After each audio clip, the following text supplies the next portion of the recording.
What is up, entrepreneurs? Welcome to the Friday Live Helpcast. Every Friday at noon Central Standard Time, converted for thine own time frame rates and stuff. Not frame rates, but first of all, why we can't get rid of that? We all been at home for the same amount of hours, for the same days. Like, can we get rid of this daylight savings time stuff? Not gonna hate on it right now because we did get an extra hour. I believe it was last Sunday. But hope you and your family are doing well amongst all of the everything that's going on. It seems like every day there is something new, not just in America, but all across the globe. Whether it's crazy hornets being relocated someplace else, killer hornets, or I don't know, presidential election is only taking, 90 days to add up and count. I don't know. I just know there's plenty of deacons boards in Georgia that could have had this counted up by now. But whatever it is, we're wishing well to our wonderful country and,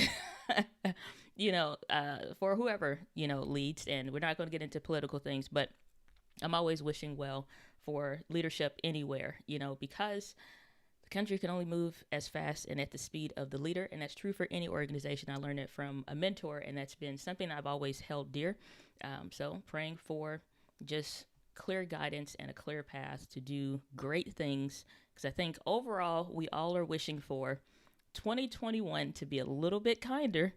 And we'll see what everybody says with their, because this year was 2020 vision. I'm pretty sure nobody saw none of the things that happened this year coming. So wanted to jump into a little bit of news and some questions and things that came up throughout the week on the channel that I think would be beneficial and helpful for everyone. And that being, well, first of all, let me tell you what we're using, because that is always a question that I get. Generally, you will see me use my A60 600 on my Sony or the A6400. We're using none of those cameras today. We're actually using the Sony A6100 and the cheap $15 capture card that you've maybe heard me talk about and mention before, this one here. And so this was the price and everything like that for the Prime Day deals. We did the Prime Day deals live stream, so you could get the deals on that and what things I was looking at. And we did a blog post over on DianaGladney.com. So that's what we're using right now. And I know people have been asking about that. So I've been testing how well this thing works. And it's a couple things in regards to these kind of capture cards. And we've seen this all over when it comes to Amazon and what they are listed under. You literally just type HDMI capture card and you'll see that it's all kinds of private labels. And if you're not familiar with what that is, all that is basically I literally could buy one of these from Alibaba, AliExpress, or whatever, call it the Entree Woman TV capture card, and sell it for the same price on Amazon. And now I have my own branded capture card. And that happens with coffee, that happens with like microphones and accessories. That's why you see this kind of stuff a lot on Amazon. And so the one that I got, again, it was like Link or something, I don't know, whatever it was, but you'll see all of these are pretty much the same when it comes to there. We got one here for 6% off with a coupon.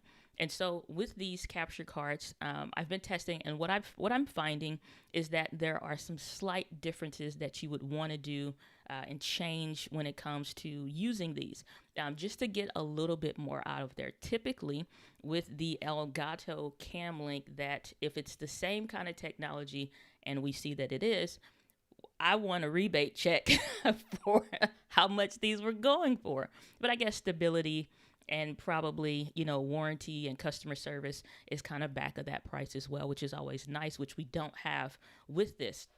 And so when it comes to these Elgato Cam Links, I have had this one now for, I think, 3+ years. Now it's probably going to roll over into like 4 years next year.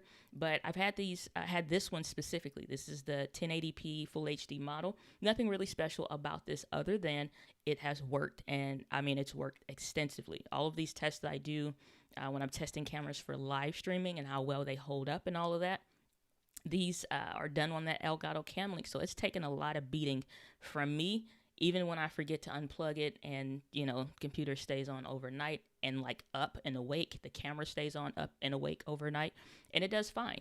It's not any overheating whatsoever. So I don't know if we're going to have that same stability on these kind of capture devices, but what I can say is that for $15-$20, you're definitely going to get your money's worth if you're trying to use one of these. But the interesting thing is that, as you can see, like this little cable right here that comes with it, I think this is the crux of this kind of capture device, because what I'm finding is that, like, when I compare the two side by side, we'll see one that has a USB Type 2. It's like the white USB, basically, and you'll know the USB 3.0 because it has the blue colored ends and whatnot. So same thing for the tips as well, or the male ends of this, right?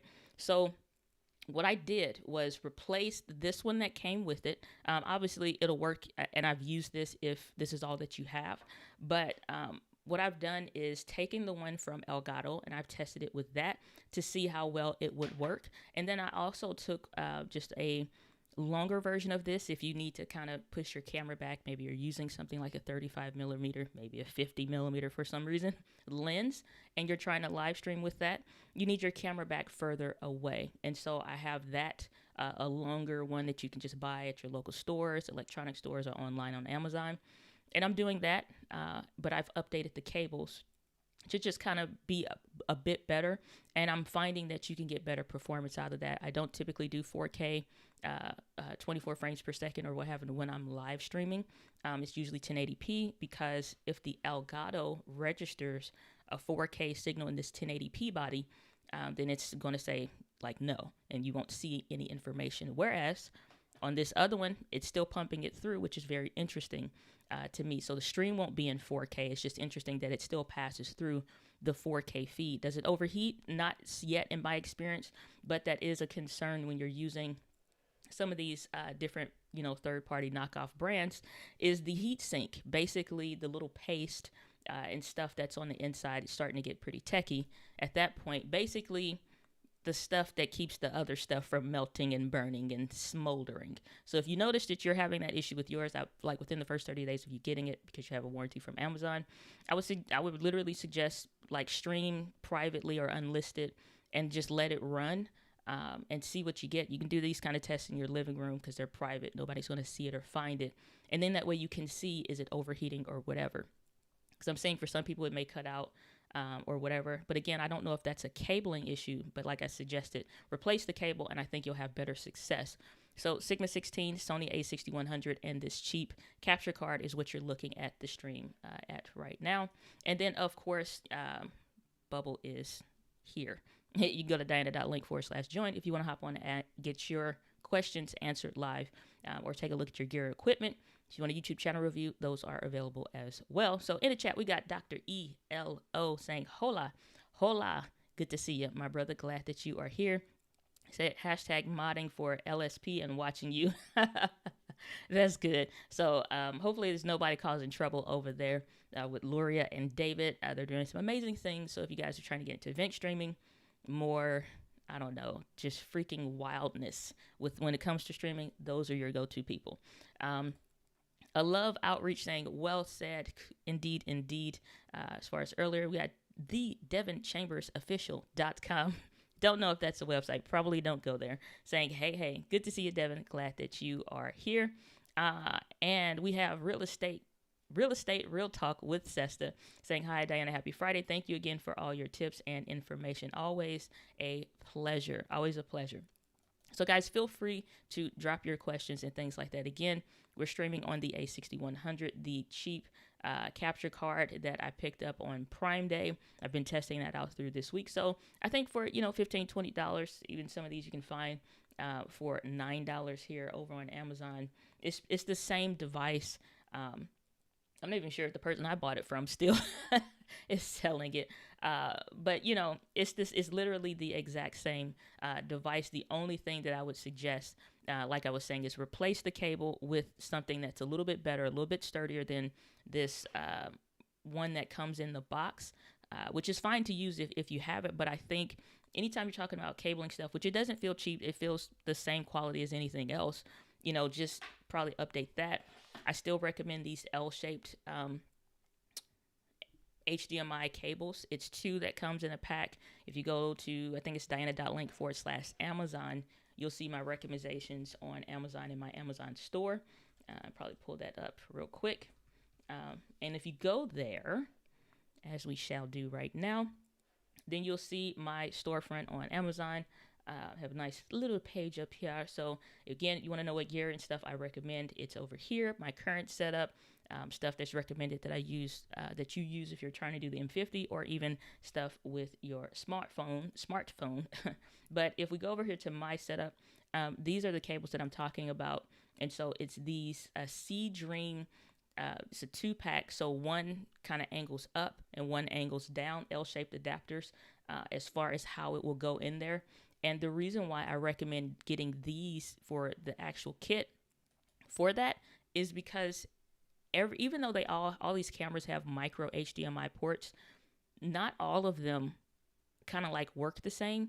And so right now the one, because I didn't switch this, is angled up, and then the cable is drooping down, and that's kind of putting some pressure on the port of the A6100 to be fine for as short as I'm going to stream. But long-term use for, again, as much content as I create and I use my cameras in these ways, I would rather that angle down so it's not pulling and adding pressure to the port, which is why I say you never know the camera that you're getting for any brand, how they're angling the micro HDMI port. So I always suggest, getting this 2-pack over here for that specific reason. So however they have it in your camera, that will work for you consistently, and you don't have to worry about it pulling on the port. Or if you want to do like I do a lot of times, if I'm documenting my work and my vlogs and stuff like that, then I'll have a cable coming out of the microphone here, going into the camera. The camera's recording internally, getting the audio from the microphone in addition to the live stream or the talk that I'm giving. And that way, even if I need to angle it up so I have access to the port, then you can do that. Obviously, you can still get the ones that are horizontal or just kind of vertical, just straight, whatever. You can get one of those, and it'll work fine. It's just I just think it's kind of better to have the L-shaped adapt ones or angled ones. So we got Beards and Banjos. Good to see you. Glad that you're here. Saying hi, Diana. Happy Friday. Indeed, happy Friday to you as well. We got James Buzzard saying, yo, my girl, what's up? James, good to see you. Glad that you are here as well. James doing some amazing stuff. If you are not following him on not Amazon, if you're not following him on Instagram, do so. You will be gifted with a lot of gems consistently. Love what you're doing over there, James. I support you, my brother. Wish you all the success. Samuel the Third, good to see you. Glad you're here. Saying, I am using Pro Presenter to show overlays on screen with Ecamm Live and Zoom. I noticed once I launch Pro Presenter, it gets laggy in everything else. Any suggestions? Yes, anytime you're trying to do cross connections of softwares and tools, I highly, highly recommend monitoring and opening up your if you're let me see, if you're using Pro Presenter and Ecamm Live. Okay, so you're on a Mac if you're using Ecamm Live. Okay, you got 3 different software tools running at the same time, and I know how Pro Presenter would work. So you need to monitor and see how much RAM do you have on your computer, what kind of processor do you have, and all these different things. Yes, you may equally meet the requirements to use each individual software, but those recommended settings or software requirements are based on that one tool. If you are running that one tool on that computer, those are the baseline settings for system requirements. That is not accounting for when you start layering on multiple software tools. So open up what is it called on the Mac? It's called the system. It's called the Activity Monitor on your Mac. If you go to the bottom, usually that tray, you'll see Activity Monitor, or you can search that up in the top of your Finder, and look at the tab that says the RAM. And so when you do that, you can look at the memory to see how much is your computer using. And to show you this from a little bit of a BTS, oh my gosh, accidentally hit the wrong camera. That's what the FaceTime camera looks like. So for everybody's like, well, why get a camera versus that? This is why. This is the FaceTime camera on the Mac, built in, nothing changed. And then this is the A6100 and the Sigma 16. Night and day difference. But I hit that by accident. So let's see here. If you go to All right, so this is now you're seeing behind the scenes. So when you go to activity monitor, you click on memory. If you notice down here, I have 16 gigabytes of memory, but I'm only using 9.68 of the memory used. So I have more than enough to run what I'm trying to run for my systems, the Ecamm Live, as many windows as I have open, and all of that. The problem is when you open up all those different tools, you're actively running them. Are you maxing whatever it is that's on your computer, and your computer can't handle it? That's now the first question to answer, and making sure your computer can handle it. Because if you're using like Google Chrome is a resource hog. I could probably get like 2 gigs back or something if I close the internet, just and like completely close out Google Chrome. It's just a resource hog. The other thing that I would suggest, let me see, is Jake Goslin of. He does a lot of stuff. Jake is awesome for at Churchfront. So I highly would recommend, if you're into ministry work, nonprofit, and you're trying to do things like this, I would recommend Jake of Churchfront. He does a lot of worship tutorials and stuff like that. And so he has stuff set up specifically if you're trying to get into using ProPresenter and how you hook that up. And if you're using Ecamm Live and all those different things. He did a video a while back about using specifically like Ecamm Live, the setup, and all kinds of different stuff. So if you're in that space, then this will all be language that's familiar to you, and X, Y, and Z. So definitely check out Churchfront if that's something that you're into. But I can't tell you specifics, but that's my suggestion there. Beards and banjos, can you talk about stands and brackets for microphones, lights, and cameras? Most videos only talk about the big items, but not how to set them up. Glad you bring this up. I literally just recorded a video last night, and then the finishing shots this morning. The video that's going to come out tomorrow, because I live streamed today, had the video post yesterday. So the video is going to come out tomorrow, is how do you light your home office, and how I do that. And it's really just using one light. This is not a huge space. The camera angles and all that stuff just to kind of make it look like it. So I definitely can get into that. But the video that is going to come out tomorrow is just like, if we take and turn off all this stuff, and we just have the same camera, the same lens for the most part, and we are turning on the ceiling light when we walk into this office, how do we go from that look to what you're seeing right now, and then the other looks that you saw like on the video yesterday? And so I'm breaking that process down. It's usually just like 4.5-ish steps to do that, and what I'd look for, how I analyze a room, what's important to pay attention to, and the lights that I suggest, which at this point I'm just using one light and things like that. And so that video is coming out tomorrow. So that's the thing. Like, I'm covering the camera stuff, but that's really because as we get into like after Thanksgiving Day sales and New Year sales, like I want the content to already be here, so I don't have to rush and make it. So I'm kind of preparing for that onslaught of questions that's going to come, that's already coming right now. And so yesterday's video was a result of getting the same questions consistently. And so if you're into video content marketing, you follow the work that I teach, then that is what I call like a pulse signal. Somebody keeps asking the same questions, that's a pulse. Like something's happening, or there's a change in the story of where they're progressing forward as far as your audience, and you now need to keep moving them along. They, if you keep addressing bullet point number 1 to hell, they can be like, okay, clearly that's either all you plan to talk about, or what have you. So I'm progressing that along, knowing that I want you to pick the camera that's right for you. Here's my suggestions. Here's what my thought process is for an entrepreneur creating content. And now let's get into beyond that kind of stuff. Things like this, I get asked about this filter on my microphone. It's just to break up the wind so you don't get the hard P's and T's and plosives. And then you have the windscreen, which is not outside, but again, just to kind of stop the breath and things like that. So I'm getting more into that kind of stuff.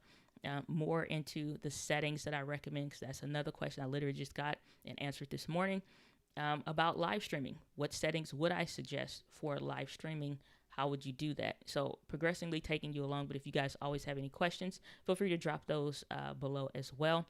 And then whatever you guys comment on any video, I answer those myself. So I do see that. So, I'm seeing like, how do stuff that I literally wrote down was like 5 or 6 different videos. I talk about, as an entrepreneur, how you can self-document without, constantly falling around or showing your plate of food. That's not important. But, how do you go about doing that? Okay, that's a video that also will be following. I hope to get that out by next week of, the simple way of how to document that experience, share that, and create content that you use on LinkedIn, Facebook, and Instagram. So that stuff is coming. It just takes time to produce it. And then again, preparing for the season that we're in, for the people's buying and social and online patterns. So Kimberly Douglas, good to see you. Glad that you're here.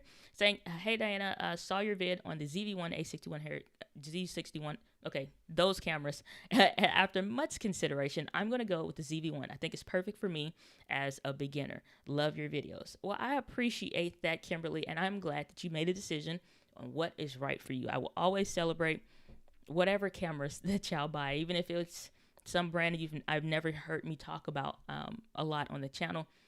My goal is always just to help you find what works best for you. The ZV-1 is going to do that. Then I'm glad to help have narrowed down that decision, because it's a lot trying to compare cameras, and everybody makes every camera look amazing all the time. Jane saying, thanks for the shout out. My pleasure. Well deserved, brother. Well deserved. Sam saying, you are awesome. I totally saved my questions for Fridays when the angel comes down to stir the YouTube water so I can be ready to get in it. Well, I don't know if the Lord would keep sending me back down there. Sometimes you got one go at this thing. All right, screw up one too many times. Like, you get caught up and you're like, Lord, send me back one more time. I promise I'll get it right this time. Sam saying, love church friend and Jay Gosselin. He is a blessing. You are still that angel, though. So there's that. Well, I appreciate that. Definitely appreciate that. I've had a pastor recently ask me, like, can you come? And he's local. So he's like, can you come and help set up? And it's like, no. So it's like, I can do some things, but especially like as a service is what he was asking. It's like, no, because there are people that are very competent in doing it. And I get if people believe that I can actually help them do it, and I probably could learn. But if I'm really not competent in doing it, I am not going to take your money and let me sit there and figure it out. I'm going to refer you to somebody like Jake. Has a ton of courses, resources, and things as he, is into worship, pastoring, and leadering, and whatever else in that space, because that is definitely different, versus doing home office stuff. This is my dojo, and I get those questions that are kind of coming over from live streaming pros, and it's like, well, why not add a GoPro in the corner? Why not? Because I ain't nobody doing all that. What you gonna see? A heating pad? See me have my feet up? It's just like this is a working home office. I got my journal here. I got some books in the back, my phone's here charging. Like, I just live normal. Like, I'm not trying to do this is a regular working office outside of these YouTube videos. So if you're trying to do a little bit more, if I refer you, it's not because I don't want to do it. It's sometimes because somebody literally often is better at doing it, more competent, and things like that. So Faith House, starting trouble already, saying you'll celebrate the R5, LOL. Well, I just think, I have my beliefs about what cameras work best. And then there are some times when I say that camera is trash in a bag. So I think if you want to spend your money on a Canon R5, then may the Lord bless you and keep you always. But I cannot say, here's the thing. You guys got to figure out what works for you. There's only so many watching this, that, and comparisons. And then you got to spend some money on something. And then you will find out what's right for you. Truly, I try to get as accurate with asking, what do you need? And of the cameras that I know that work best for that, here's my recommendation. But I always still say, try it. Or if you really still want this camera can check off all the boxes. And you're like, I just don't like Sony. It's like, I just love Canon. I'm going to go with the M6 Mark II. I'm happy for you. Or you say, I'm going with the R5 because I think they'll fix it. I'm happy for you. But I just have my beliefs around that from my experience. So, yes, I would celebrate. It would be difficult. Okay, I'm not even going to lie. It's going to be difficult out here in these streets. However, if that's what you decide to get, you will find out very soon if it's for you or if it's not. And even to the point, some people buy a camera because they think it's the thing to do. And honestly, they should just keep using their phone, because this camera stuff can be frustrating and be a hindrance, and make you fall off of creating content instead of moving forward with actually just making the content. So there's some other things like that I wanted to bring up. It's going to be interesting because I've never done smartphone videos or round videos on the channel. It's not something that I talk about at all, because I honestly, in my experience using it, I hate it, because I prefer, and it was just easier for me to learn, I can dial in the settings like I want to. On a camera, on a phone, it's like, it's too digital. It's like the difference between when smartphone video games came out versus go get on the PS2 or the Xbox at that time, and you have a joystick. So that's like the difference. Some people love it, run away with it, have fun, and may the Lord bless you and keep you. But as for me and my house, we will use cameras, okay, and serve the Lord. But no, it's like, if that's what you want, kudos to you. AMZY Seti. I don't know how to pronounce your first name, so if you can help me with that, I would love to pronounce that correctly. But good to see you. Glad you're here. Saying, hey, Diana, was just watching your ZV-1 versus M50 video and had a question. Did you face any overheating issues with the ZV-1? I love the features it has, but confused because of the overheating thing. Thanks. Sure thing. So when people talk about overheating on YouTube, I'm always like, is that normal use, or is that like Potato Jet, who throws it in like an incubator that nobody, that you can watch 50 other videos on, nobody else has an incubator but Potato Jet. And I'm glad that he does it, because he's like, he gets it from the cinema side to the consumer side. However, under normal use case in an environment like this, and like now we're getting into like winter months, I love my home just very roasty hot. Like my dad walks in and he's like, golly, it's hot in here. Like, I like it hot. And so for me to run my cameras and equipment, I never had that issue with the ZV-1, even in being in a warmer climate, and even still in the summertime having that. I've also used the ZV-1 at an engagement shoot. And I had to, I wanted to keep it lean and mean. And so I'm like, okay, let's put the ZV-1 to use. So I vlogged with it that day, in addition to doing the engagement shoot. Now, what was it, like 90 something degrees? I think it's like 96 degrees and like 70% humidity, or 67% humidity, I think it was. So it's very hot, very humid. I used the ZV-1 on a Manfrotto Pixie. That sat in direct sunlight, running for, I think, right at an hour, waiting for her to come and get there and find the spot. And then I'm hiding in the freaking tree with the A600 so that I can catch her walking down, and have the ZV-1 on him to catch that low angle of the rose petals on the floor and stuff like that. So I use the camera extensively. That's very, very hot. That's not my normal use case. But in regular indoor recordings, whether it's kind of warm in the house or if you have the air conditioner on, I found it to be fine. Up to, I think, over 2 hours I've tested it. In addition to outdoors for over an hour plus, because that's just like actual work time. It's not the pre-setting up and getting the angles and stuff. It did fine. And that's also charging it internally. I never saw the overheating symbol. I think for normal use case, the camera's going to work just fine as far as overheating.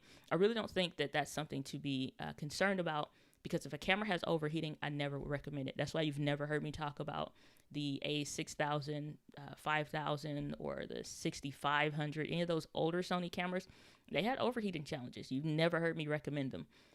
So that's what I would say for that. Holy cow, we got the super to chat from Jess on Drums. Love that name. Saying found your channel a few months ago and wanted to drop in and say hey and congratulations on all your growth and success. Keep it up, you're awesome. Well, thank you so much, Jess. I so appreciate that, for you giving from your home to mine. Thank you so much. I appreciate that, and glad that you enjoyed the channel and the content here. Said it's pronounced MZ. Okay, MZ. Thank you. Appreciate that. So MZ Seti. So hopefully that answers your question about the ZV-1. So just let me know if it doesn't, though. Faith House saying, great analogy, joystick versus mobile games, and scripture reference. That's why my old church, they never let me teach. I'm like, you ought to let me teach a Sunday sermon, okay? That's what it's going to be called.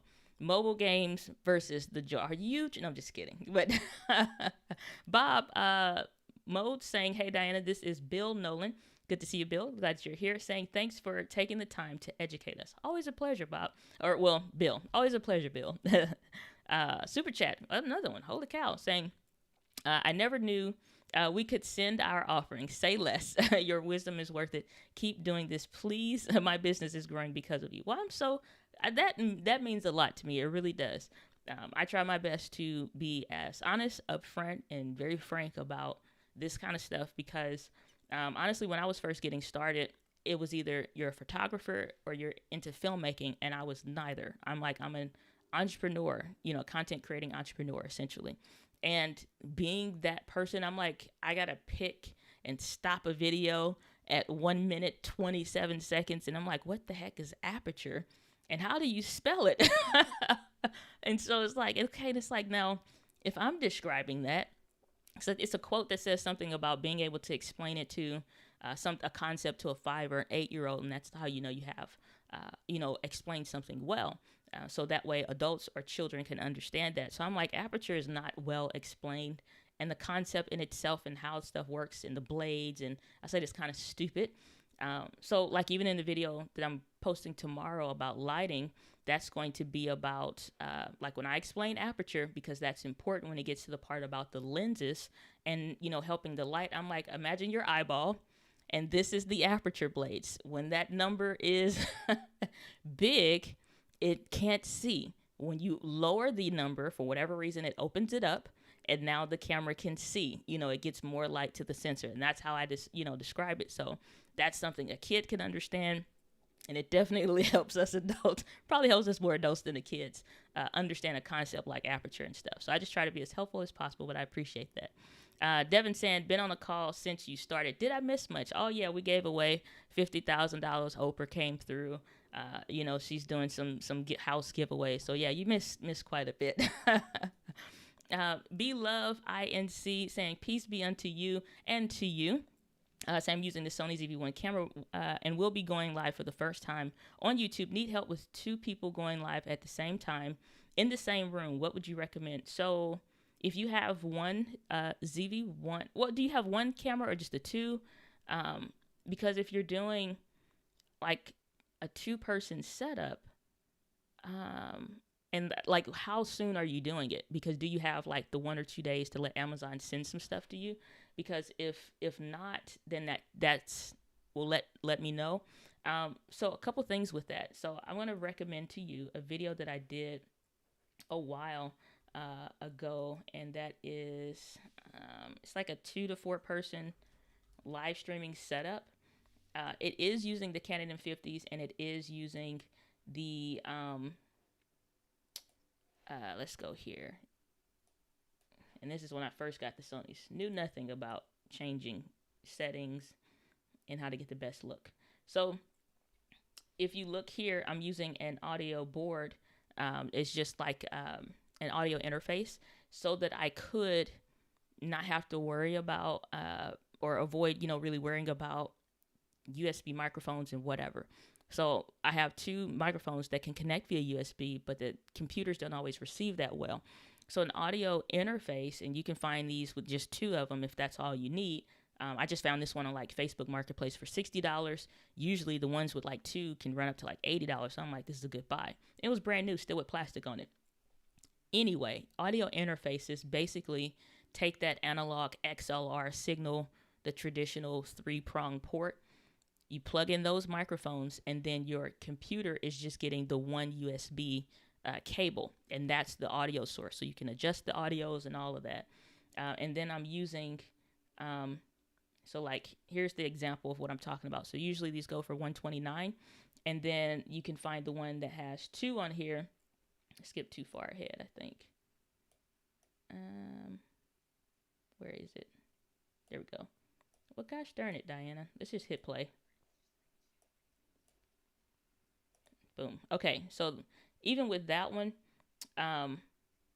like you can get a smaller one, and it's cheaper than the $129. I just don't think the price had updated at this point in the video. But get your small audio interface, and that way you can have control over the audio on something like this to just make sure each person's audio is taken care of. Yeah, there are probably ways to do 2 USB microphones, but I just like to keep stuff simple and things that actually work. If you're using the ZV-1, there is a wide angle adapter that, let me look this up. It's by the Everything Man that I'm subscribed to. He does, so it's Tim here. So let's go over to YouTube. So he did a video on the Sony ZV-1 and like a wide angle adapter. So if you're trying to get 2 people in, maybe you're in a small space like I am and you need more space, is this video here. Alrighty. So we're just going to mute that. And so let's skip ahead to, this is, with the wide angle adapter on there. So it's not looking, horrible or whatever. And so that's with it normally, just a 24-70, which is the regular lens and stuff. And it looks flat because he's doing these log profiles because he'll grade it. But once you add the wide angle adapter, then, you get even more in the shot. So if you need like more space, then you could get one of those. And I'm sure he has a link. Yeah, so I'm going to drop his link in the chat. And y'all can support the Everything Man since that's where that recommendation's coming from. And then like that's, what I would suggest for that. Control the audios manually so you're not worrying about, 2 people's audios crossfading, one person's louder than the other, all kinds of craziness with that. So that's what I would say for that. Let me go back up. So it's not a mixer, because I see your other question said, will we need a mixer? It's not a mixer, it's just an audio interface. The mixing boards look really crazy and start to get super complicated. The interfaces, audio interfaces, is just basically saying, instead of trying to control it in the computer with your audio settings, you just have this little thing to control the audio settings there, and then your computer picks it up. And it just connects in via USB. It's very, very simple. I'm going to drop the link to the video that I did that I was recommending about the audio interfaces and stuff like that. I'm going to drop that in the chat as well. So I promise it probably is harder for me to explain than it is to actually set up. Let's see here. All right. So Beards and Banjo saying Sony is like Diana's king. I highly doubt Sony is that credible. And even still, it's like, what was it, like the Christian Standard Version or something? I need a different translation. The they, thou, thuses, and those. It's like, dost thou knowest that thou camera doth not record in 30 minutes? Doth thou not know? It's like, so, yeah. It's something. So good to see you. So will CamLink work with the Canon M50 if I disable the autofocus? And so the cam links will always pick up the signal. It's just a matter of at 30 minutes that camera's going to go to sleep. So that's the problems with live streaming over HDMI with the Canon M50. I've done tons of videos on the Canon M50. I would highly recommend just using USB and not using the cam links or something, because I know people try to hook these up, the Canon M50s to the A10 minis and all this different stuff. It's like, yeah, man, I'm have all these angles. It's just like the camera's still gonna go to sleep. It's the same problems at 30 minutes. So if you're talking about live streaming via USB, I would highly recommend Canon's webcam utility app, or Ecamm Live if you're trying to get like all the stuff that I'm doing like now in a live stream. Then probably go that route. But I wouldn't do HDMI or CamLink at all, or I wouldn't do that setup. That's an old video. That's just still, for those that want to, maybe they're doing streams under 30 minutes. It's an option. It's not an option I recommend, honestly, any longer. I just think USB is going to work for you. You keep autofocus. You keep the screen on. You don't have to worry about it being a frustration. Actually, my buddy Rob Balasabas, which if you're trying to get into like Restream and all that kind of stuff, I highly recommend Rob. And he's done some tutorials, and kudos to freaking Rob. He went from like 200 to 3,000 subscribers. I'm gonna have to get Rob on the channel, and I keep saying that I'm going to, and I never do. So we're gonna type in M50, and if you guys aren't familiar, every channel especially for mine. It's like you have these up here, but you also get like a search bar for the channel on anybody's thing. So I'm gonna type in M50 on Rob's channel, and I know he's done one via.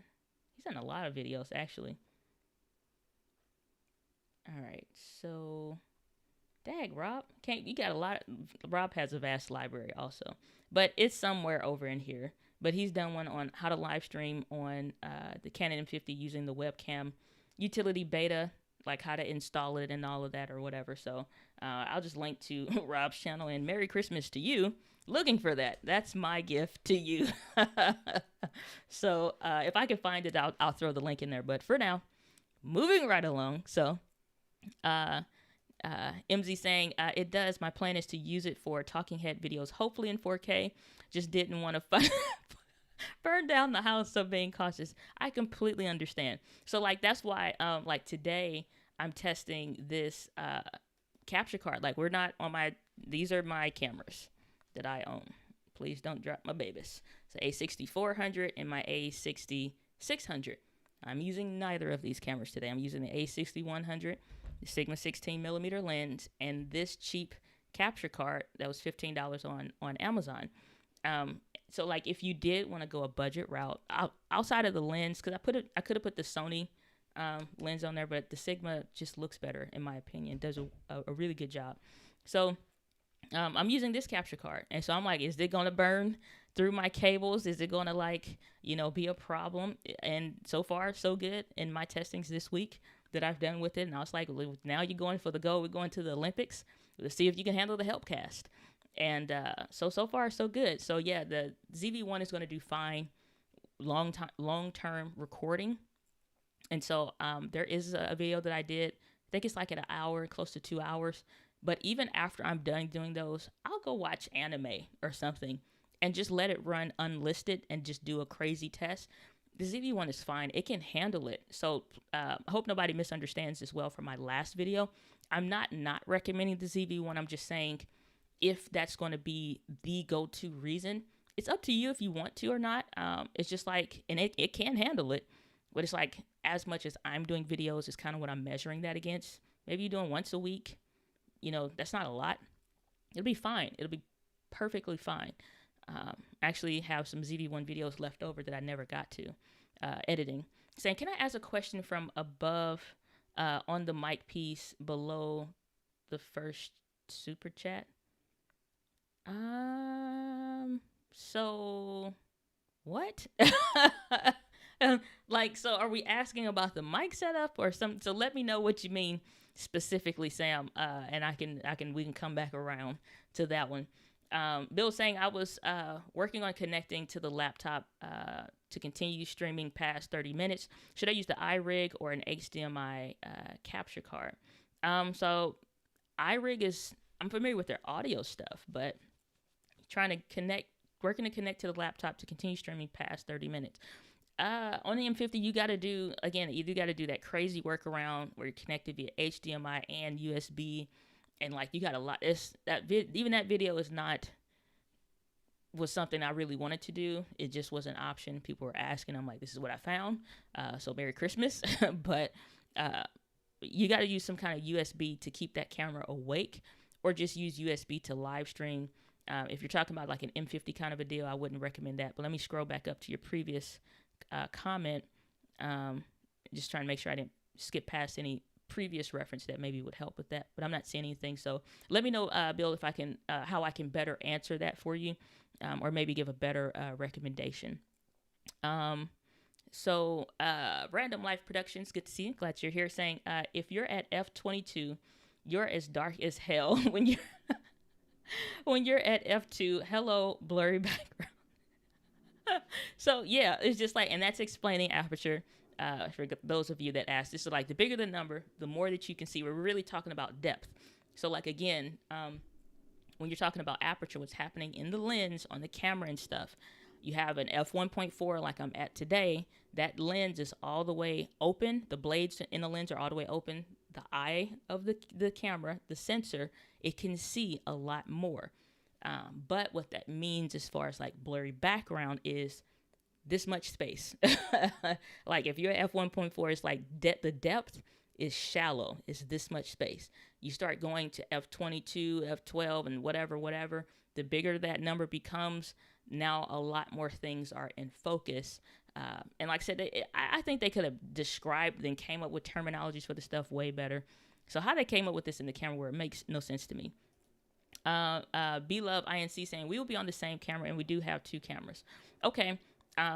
If you're using something like Ecamm Live, the way I did it with that M50 video, and I have done 2 camera angles using Ecamm Live and via USB, and it worked fine. And this is also using like adapters and stuff, and it worked fine. So if you're doing that, you can do that, or you can get a capture card like this one that I'm using today to do an extensive test with. This is what y'all seeing today, this little Physlink, whatever. Basically, they all the same on Amazon, but that's just the one I got from Physlink or whatever. So yeah, you can do 2 cameras either with capture cards and send them into the camera. We did that last week, testing the A6100 in this capture card, and we had the A6400, I think, also running. So whether you use a capture card or USB, you can do that either way. I would probably recommend HDMI if you're using 2 Sony ZV-1s. I know you mentioned 1. If you have 2 Sony ZV-1s, live stream via HDMI capture card so that you can also run like a power bank, and actually charge your or keep power going to your thing. So, that way you're not having to worry about the battery dying after a short amount of time, stuff like that. So I know that can get frustrating. Let's see here. All right. Bill saying, what app are you using for the live stream? Thanks. I'm using the wonderful, amazing Ecamm Live. So from my end, this is what I see. And so this is how I run the live stream. This is for like if somebody pops up, they call in or they go to dyna.link/join, they'll show up over here. If I wanted to do these overlays, like I was talking about the capture card thing and whatnot, I can hit that eyeball to show it or not show it. If I'm going over to the website, then I click that. These are things I already have pre-set up for the live stream, all the comments and the audios and stuff like that. But that's using Ecamm Live. So I'd love it. I've been using this for quite some time, actually. So yeah. All right. So Random Life Production saying wide angle adapter, Ulanzi. Okay. So his previous comment. Alrighty. So Tana Solit. I hope that's right. Let me know if it's not. Saying, hey Diana, good to see you. Glad that you are here. B-Love INC saying thank you for your help. My pleasure. Always a pleasure. Saying we only have a Rode mic connected to the camera. That will be fine. At that point, you want to use just something that, if y'all kind of close. So why you got 2 cameras and 1 mic? Or you got 2 mics, like a mic for each person? If you got a mic for each person, then okay. I got a bunch of cables on here. It's just a stand now. What I used for when me and my friends were doing a podcast was, and let me pull your comment down right quick. So these are tabletop stands here. So this way I can adjust how tall this is or not or what have you, so that, let me block my face completely. There we go. So I can adjust how tall it is. And when it sits on the desk, I can bring the mic, because the mic has a certain kind of length to it as well. I can bring that up with the mic on there. Now that's at mouth level or kind of like right at chest, and this is where all the sound is coming from. So that way it's still kind of placed how this one is, but it's just at the table. So everybody's good to go. And so you can help kind of keep a cleaner setup. And so this is a really, like, this is metal, or it's something. This is basically a weapon should anything happen. So, if you ever feel like you need to get with somebody, this is your go-to weapon. But no, but those are great because they're weighted. So even if you have a loud table like I do, that really, really helps. But if you're using 2 microphones, that kind of setup, you're fine. And even if you're putting the audio into the camera, let's see, if you're putting the audio into the camera, that still would be okay. Let me see. How would I do that? I mean, it's a reason why I'm thinking it's like it's a couple different ways you could do it. There's simple ways, and then there's more complex ways. I prefer the simple route and the things that are helpful. Something like that is kind of why I like this. And this is the Comica CVM AX1 that you can just kind of sit on your camera. Same, it's still an audio interface, but it's built to sit on top of a camera. So if I let's take the A6600 and sit this on top of here, and I've used this very extensively, and I freaking love it. It's an amazing little device. Same kind of thought process. If you're using XLR microphones, we'll probably get to that in a minute of the what to do's. But something like this is kind of helpful if you're trying to control the audios into the camera, because I can have this sit on the camera like this here, right? And so I have microphone for this one person over here, microphone for this other person over here. And then the audio levels, I still can control each individual's person's audio level. And when it comes out of the camera and all of that, it still comes out at 2 signals. Audio interfaces can do the same thing, but if you're trying to be mobile, maybe you're at your friend's house, maybe at your house, this is kind of a nice lean and mean audio interface kind of a deal that does the same thing. But the regular audio interfaces, they can do the same stuff. You just need to read the manuals and make sure you got all the settings and stuff right. But if I'm using XLR, I wouldn't go into the camera. At that point, I would go into the computer and just do that way. Unless you're like a podcast or something like that, then I would do into the camera. But no, I just would go straight into the computer and avoid going into sending the audio into the camera. There's no point. Just send it into the computer, because it's an USB audio interface. One USB cable, and it's, problem solved. So Tana So Lit $4.99 super chat. Salute, sister. Keep up the test work. Well, I appreciate that, brother. Thank you so much. From your home to mine, I sincerely appreciate that. So thank you.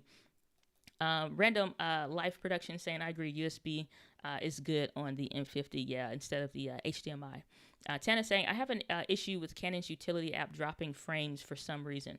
That's the weird thing with the Canon webcam utility, which is why if you have a Mac, and I now have people that I've talked to, friends and stuff, that are like, it's just like, screw it, I'm tired of everybody else, from StreamYard, which is fine, to other whatever companies and stuff, and Canon included.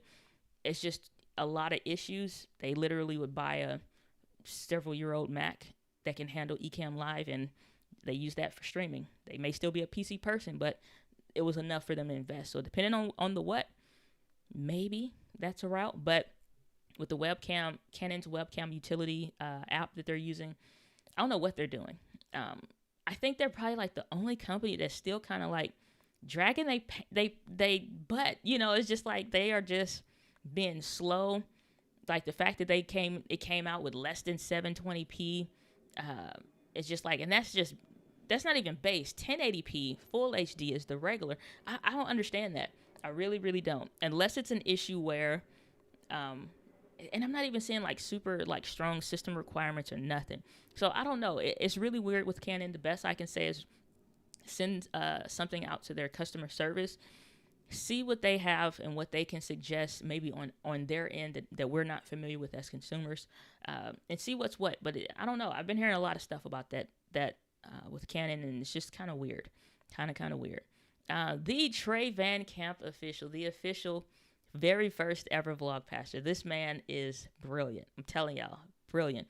Saying, I'd love to use my GoPro 8 as my third angle. The problem is that the video is super delayed to the audio. Any solutions using Ecamm, A63, A64, and an ATEM Mini Pro.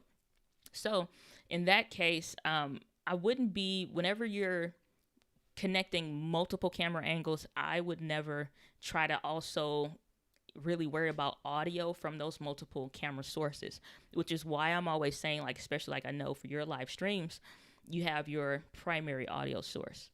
when you're switching to the cameras, keep that same primary audio source. If there is a delay on that specific camera, then we need to figure out what those frames are for that. And so when you go into Ecamm Live, godly, they do not have to test jets today.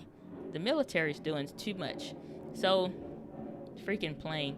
So when you go into Ecamm Live's preferences and you go to your audio tab, what you can do is on this mic delay, if you're noticing that it is giving you some kind of delay, you can adjust it and just like move it like one frame at a time. Just do it like a record only test and just test it and see what you're having to deal with as far as the options there. And again, that's just the Ecamm Live preferences. Go to this audio tab and then you can adjust that audio delay to kind of sync that up a little bit better when you're talking about using that.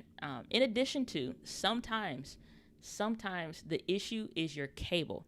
If you do not have a good enough cable that, especially like for long distances and whatever, if that cable's not strong enough, or it's a USB 3.0, you're putting in a USB 2.0, little stuff like that can make a difference. So anytime you're talking about sending signals long distances, always be careful of that and make sure your cables are stellar when it comes to that. And then lastly, I would say Live Streaming Pros, because David does that a lot, he's a great resource as far as how, if he has any additional tools that maybe I'm not aware of.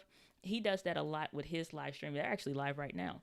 And so let's hopefully, because David kind of curses sometimes, a lot of times, but he uses like a bleep button.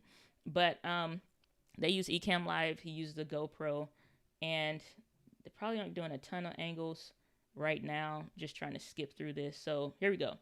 So this is crap. Let me go back some. I don't know what Lori is doing. Okay, so let me scroll back. I guess we gotta watch some dancing to pause at the right point. Alrighty. I don't know what music they're listening to, but I have it muted on purpose. Like, seriously. Oh gosh. Whatever. Y'all can see the blip of it right there. Come on. Work with me. Dagnabbit. All right. Holy cow. David. Listen, I don't know. I guess he just flipping. There we go. Woo! Holy cow. It's like trying to... Oh, gosh. Okay, so David uses a GoPro in the corner for that, and he'll do breakdowns. That took so long to get a freaking screenshot. My goodness. So he'll do that where he has the GoPro up in the corner. His audio stays synced up. He uses like the ATEM Mini Pro and all of that specifically. So I would highly recommend checking out Live Streaming Pros specifically for that, because if there is a certain cable that makes a difference or a certain kind of way of doing that, I would highly recommend checking it out. And then he's very super active, like you see they're live right now. But that's what I would recommend. I'm always looking at the cables, making sure the cables are good enough to use. If it's USB 3.0, make sure that's in a USB 3.0 port. And if I am getting an audio delay, is it switching over audios or something? Like you gotta, especially when you're doing multiple layers, camera and audio, I want to start from like at a base layer with that camera and the microphone only, because if everything else works fine, we just need to narrow it down there. What's happening? Like, what is the audio delay? So we can figure that out. Is there a settings change that we can do and then add the 6300 and then add, the 6400? Because once you get multiple links in a chain like that in your live streaming setup, and then you add something else on, stuff goes haywire. We got to deconstruct now to kind of start building this up little bit by little bit. So that's what I would say, using the GoPro 8, trying to get that as a third angle and stuff like that, check that out. So Eco Blue saying, hi, everyone. Good to see you. Glad that you are here.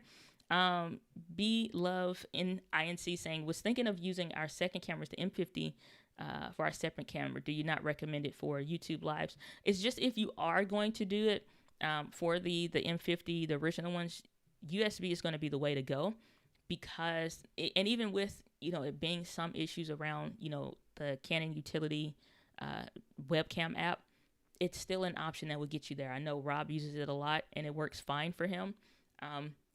You can do it. If you got the ZV-1 and the M50, you can do it. But if you're going to use the M50, I would say use USB for live streaming specifically. Do not try to go HDMI with that. Your other camera being the ZV-1, as you explained earlier.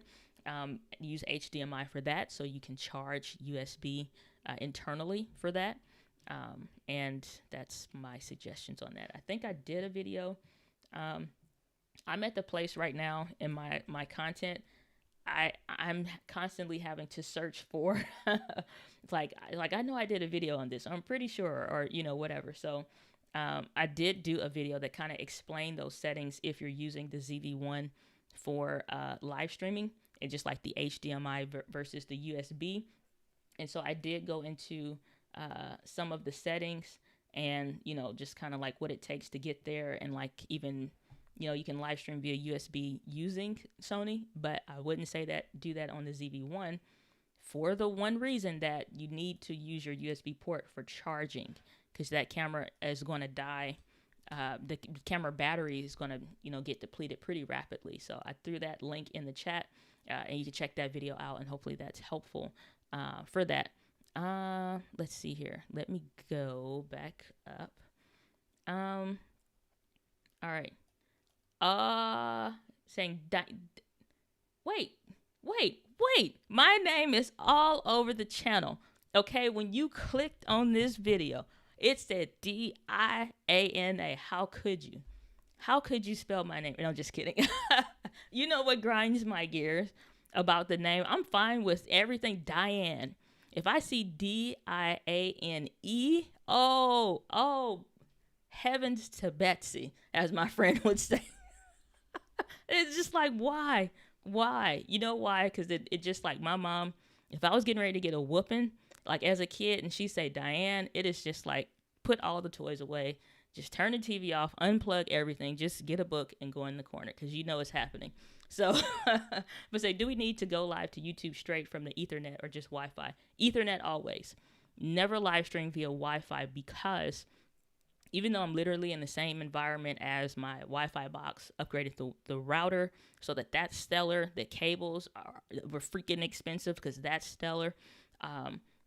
Ethernet, because when you start having issues, quality drop, frame rates, starts looking all pixelated and blocky, it does not make sense to invest in all of these things for quality and then live stream via Wi-Fi and it gets spotty or crazy, because just like had a military jet that's just hovering above the house for whatever reason a bit ago.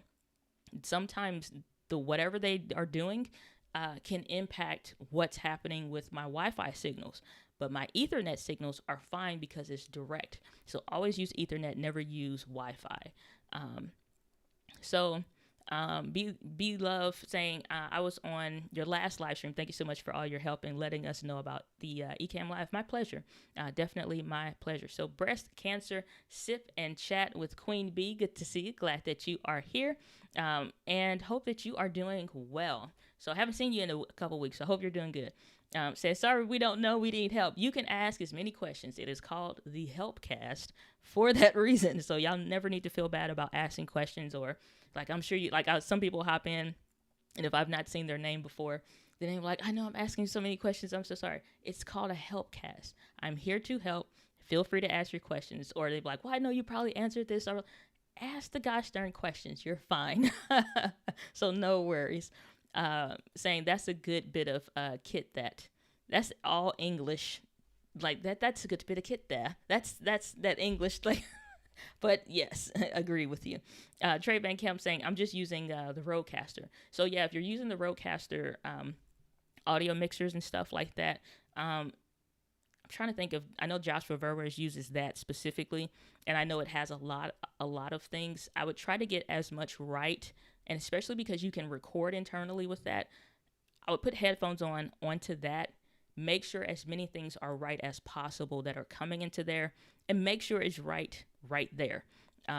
Like before we do anything extra, like just make sure if I hook the camera up, Rodecaster Pro, better cable, is there an issue because once you send it to the computer is just reading whatever the other stuff is doing. If I had an issue with this new audio, not audio, but if I had an issue with this new USB hub, I bought this huge, big old USB hub that can do everything. And if there was any problems with something, that's the only newest thing. Everything else made sense, but if I'm having any issues with it, then it's just like, okay, now I know where the problem lies. So, but, even within, started having some challenges. It's like, it's okay, where's the issue starting to happen? So start at the Rodecaster Pro and go from there. Saying got you, haha, jet testing.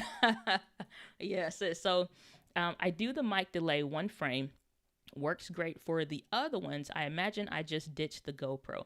I would check like some forums and stuff on that as well, because I would imagine you're not the only person having that same issue. But at the same time, for as short amount of time that, and like the GoPro is, it's a wide angle shot or whatever. I mean, it's like, how much is it worth it? If you want that angle, either it's a bird's eye view kind of an angle, maybe it's even pointed at the back of your head. Can they see? It's like, you're probably going to go back to your main camera that sits in front of you. I know you have the TV, you have your computer, all your setup and stuff like that. You have the other one off to the right, memory serves me correctly, and all those different things. Like, can they see? Are they looking at the back or the side of your head? Most of the time, and here's the thing with that, why it's like, don't feel bad if it is slightly off. This is YouTube. It's still free. Yes, this is professional quality content, especially when you invest so much in it. But the bad thing about learning video is I watch movies now, and I can see, even from like the way the jaw is moving, that was recorded after, and the words are not matching up with the jaw movements and like the throat and all like the tennis, like it's not matching up. So whatever they were saying or the part that they got wrong, it's an audio dub over it. So it ruins movies for me completely. But like most of the movies that we see, if you have 2 people talking, if they're not showing it head on and them actually talking, and you're seeing like the back or the side of their head, most of the time their jaw and what they're actually saying, if you said that in the way you see stuff pop out in your throat, it's not lining up. So if that happens in your live stream, or that angle is kind of, it's a delay, it's okay.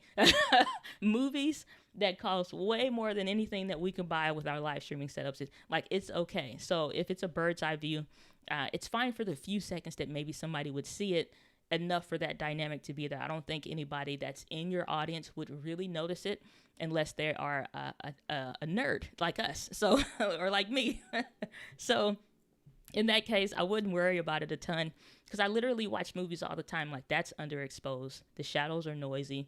That's a audio dub of that person, that they're not even saying those words, just all those things. So it's okay. Breast cancer, sip and chat with Queen Bee saying, I had no clue what I was doing in Final Cut Pro, but I got it somewhat done. So I did do a few tutorials, and then I did one on the channel where I was showing what is it, like a behind the scenes, what is it, Final Cut Pro or editing, I think it is. So I did one where I was like, you can watch me edit live, and then I did some other ones that were some helpful tips. And so it's not something that I get into a ton when it comes to that, because it takes time to learn to edit it. It honestly just takes time learning these tools and these softwares. I'm gonna put my feet up. So let's go over here. So like, I show you the what I had, like when you do Final Cut Pro 10 updates or whatever, all my plugins that I've had now for like 3 years, I had to reinstall all of that stuff. And so I have years worth of stuff that I have set up. But as I've shown on the channel, and we go into Final Cut Pro Live and stuff like that, they're all pretty much set up the same way. You have this area here is going to tell you like the project, the stuff that you're working on. You have this little area up here, these lines. It's like, okay, this is this actual video that you're editing. All this stuff underneath, the photos, the audio, the videos that you're bringing in. This is the spot where you're editing the audio and stuff like that. It's done in layers. And then you have the stuff over here that it's like, if you need the extras to see what your audio levels are, to see what the whats are. It takes time to get familiar with those different things. the video I did yesterday was shot, recorded, and edited all in the same day and then uploaded to the channel. To get to that point, it took me a couple years to get used to that, because I was like, when I was working, it's like, I don't have time to wait another week to edit. I have like this block of time. I need to figure out a process to do this faster, more efficient. That means learning to use Final Cut Pro more. All the stuff that like I would do in this video, it's like it takes time to get to that point, and it really takes time to get used to anything, the user interface. The more you edit, the more efficient you'll become, and the more that you'll get used to actually using it. Because it's some stuff I just go and I do, like Trey Van Camp, who's in the chat and stuff like that who's coming. He does an amazing job editing, amazing job with his video, has his own aesthetics, has like just his own style. That takes time, because if you look at Trey's earlier videos, okay, matter of fact, let us go to Trey Van Camp's. Like, let's do a night and day. Let's do a quick case study, eh? Because Trey is one of my favorite mentor and teachers, absolutely, whose content I absolutely adore. So let's go to Trey's channel, and let's go to his videos. Let's sort by, and I'm not trying to embarrass him, but I'm just trying to show you like the growth that happens just from consistency, like getting clear on who you're serving, like all the right things that we talk about. And so let's look at this one. Oh, we're cutting audio on. Like, pause for the cause for this one.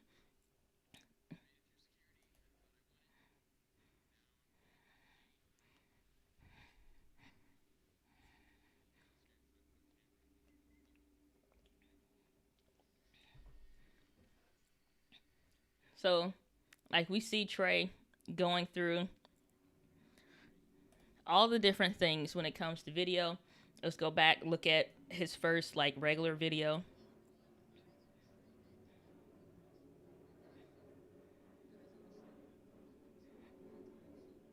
Audio kind of all over the place. And then let's go up to one of Trey's more recent videos that he's done with the stuff that he has set up.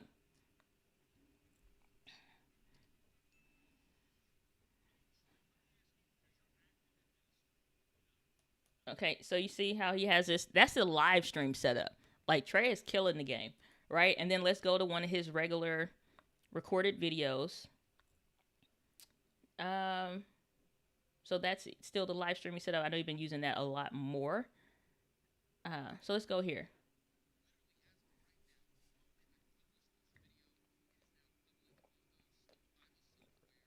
Do y'all see the dynamics in just like the shot?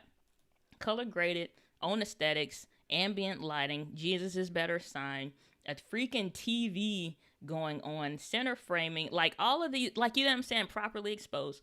All of these things done right. This don't happen overnight. It don't happen overnight. You know what I'm saying? You see the first, oh, I'm afraid, I don't know what I'm doing. Like all of us do, like, I'm afraid to talk to a camera. Oh man, I don't know. Like, but you see, like, after like consistent regular work, editing, the audio level, like, it's so many things, like within the first few seconds, that makes that right. Understanding the energy that's needed to like produce a piece that's competent, communicate the message, get audience engagement, build a community, start building, elements of a business, building his ministry work and stuff like that. It takes time. It takes time. Y'all can look at, hell, it's stuff I did last year I'm not proud of, for as far as video content, and then you progressively get better. So don't judge what you're doing too harshly. Like, it's a process. Like I said, we just did small, case study on Trey there, and just like you can see the progressive work, the legit, actual hardcore work that it takes to make something worthwhile, significant, and amazing. And I just think that if you just keep taking daily progressive steps, then it'll be all right. You'll get there. So Trey saying, thanks, I'll check out the cable. My pleasure. Beloved saying, Dan, I just want to double check. So we are great for next week live. 2 people on one camera for the ZV-1 setting up using Elgato card and Ecamm Live. Do we plug the Rode mic into the computer or the camera or the audio board? If you're doing the 2 audios, For the Rode mic, go ahead and put that into the audio interface, and then you're connecting the audio interface into the computer. So that way, it's still basically the audio interface is going to turn those two microphones into like one USB cable. So it's still going to give you a digital signal. And if you notice the other person's really loud or their laugh is into the stratosphere, you got a little knob on the audio interface. You can turn them down. Or like I used to do with my one friends, if they're saying something like about dark chocolate, then I'll just mute you. So that it'll be very easy, I promise. It seems like a lot. It can seem intimidating when you're looking at that stuff. Matter of fact, let me get this thing and I can show you.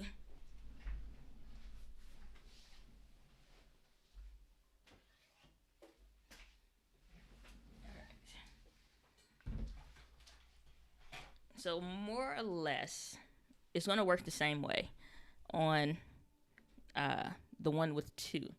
So this audio interface, like so you see all these dials and stuff, and it can look a bit intimidating.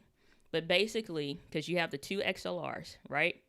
All right, focus on my face, not the face. Focus on the thing, camera. Ignore. Okay. All right. It's still just, never mind. There we go. You're going to plug in the two microphones here. All right. If the microphone number one goes with the audio person, I got to see where I'm pointing. Audio person number one. I'm trying to get this to keep from picking up face detection. Okay. Mic one, person one. They're here. Mic two, person two. That's it. There is a USB cable. Screw all the rest of this on the back. This is what freaks people out. We need none of this stuff. All the rest of it, ignore. Ignore, ignore, ignore. We got a power, but you don't even need that because once you plug it in, the USB, that's all we're using. This one thing. Ignore everything else. One USB right there. And then that one USB cable, because it'll come with all the stuff you need, the one USB cable goes into a regular USB port in your computer. That's it. So it has more on it than you're probably ever going to use. So don't worry about all of the extra stuff. You don't even need to know what it does. All we're looking at is the USB port on the back, plugging in the mics in the front, adjusting the audio levels, muting people that talk about dark chocolate. And then you're going to have a perfectly competent stream. It'll be fine. So Trey Van Camp, laughing. Alrighty. So, great for next week. Okay. Yeah, so I just answered that question. Alrighty, saying thank you so much. My pleasure. Saying so sorry. Typo error. No. About the name. No worries whatsoever. So MZ saying, if you had to suggest one camera for a beginner, which one would you suggest and why? Hashtag HelpCast. Hashtag not Diane. So I wouldn't. There is no one end all be all, or if you can only get one camera, get this one, because they're like everybody is different and we all need something slightly different. But if I'm trying to make one recommendation for an entrepreneur that is at a beginner's level, I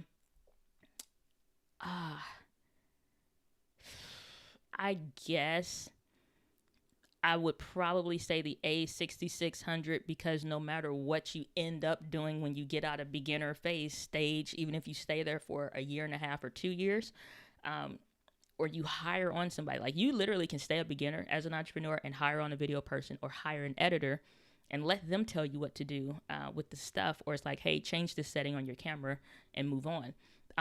So A6600, I probably would say, just because it has the stabilization in there. It's fine if you want to put it on a tripod. It has the headphone jack if you ever need that. Like when we're able to get to like live events and things like that, you need to check your audios real quickly. Or even in the office, you need to check your audio really quickly.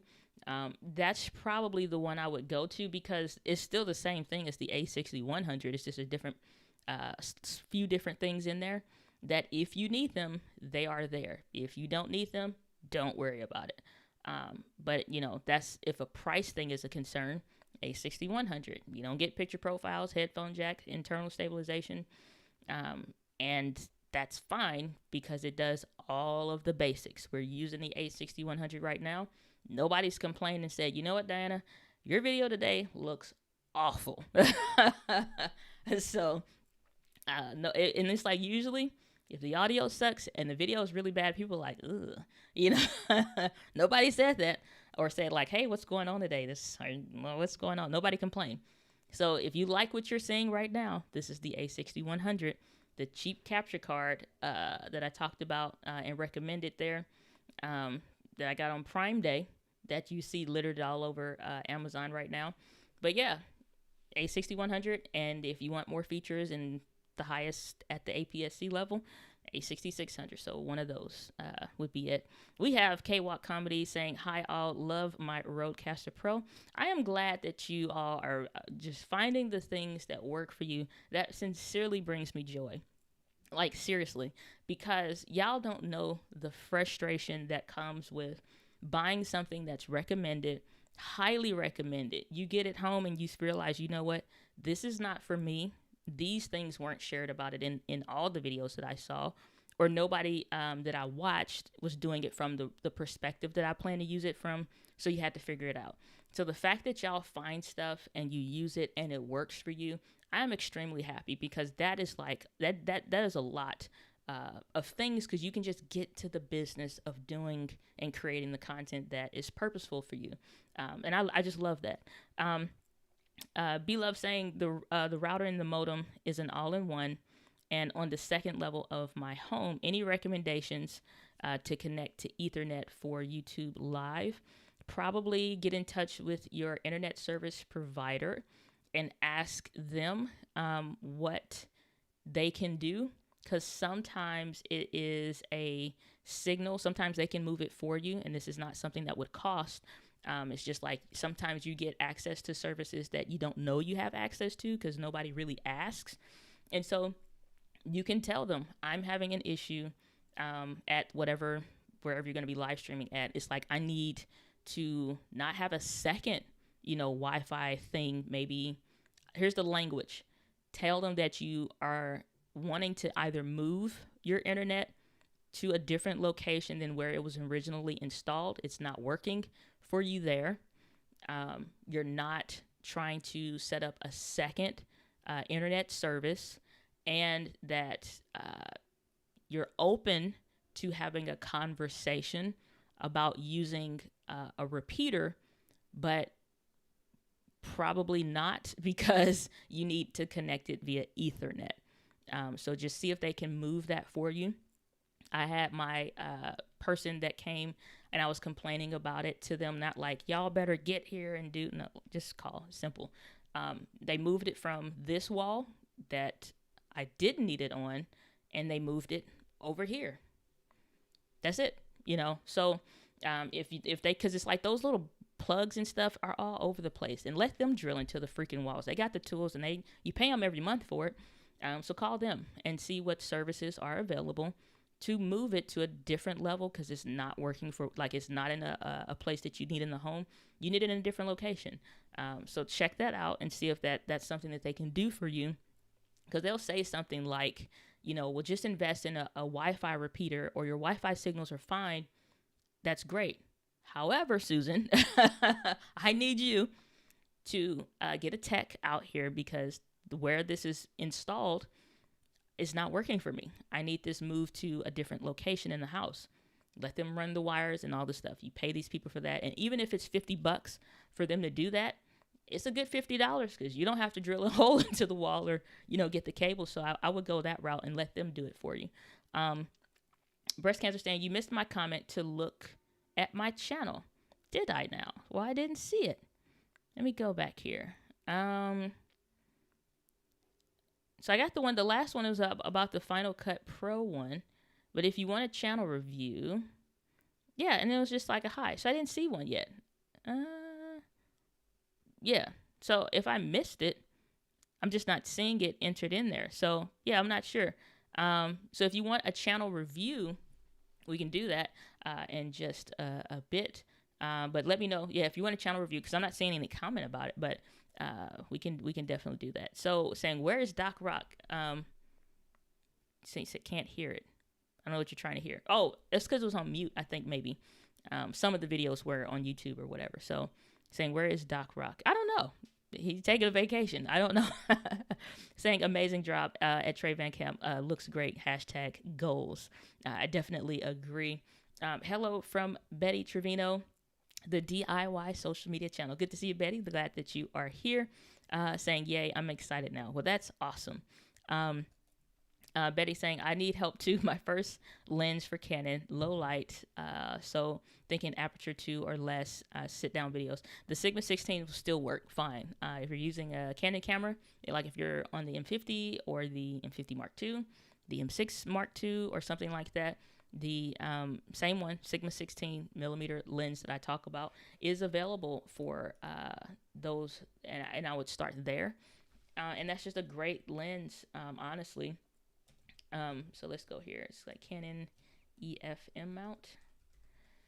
So we go over to Amazon. So all I did was type in Sigma 16 millimeter Canon EF-M mount in the search bar. And you'll see these different ones up here. They even have a 30 millimeter, 50 millimeter. This is the one that I got.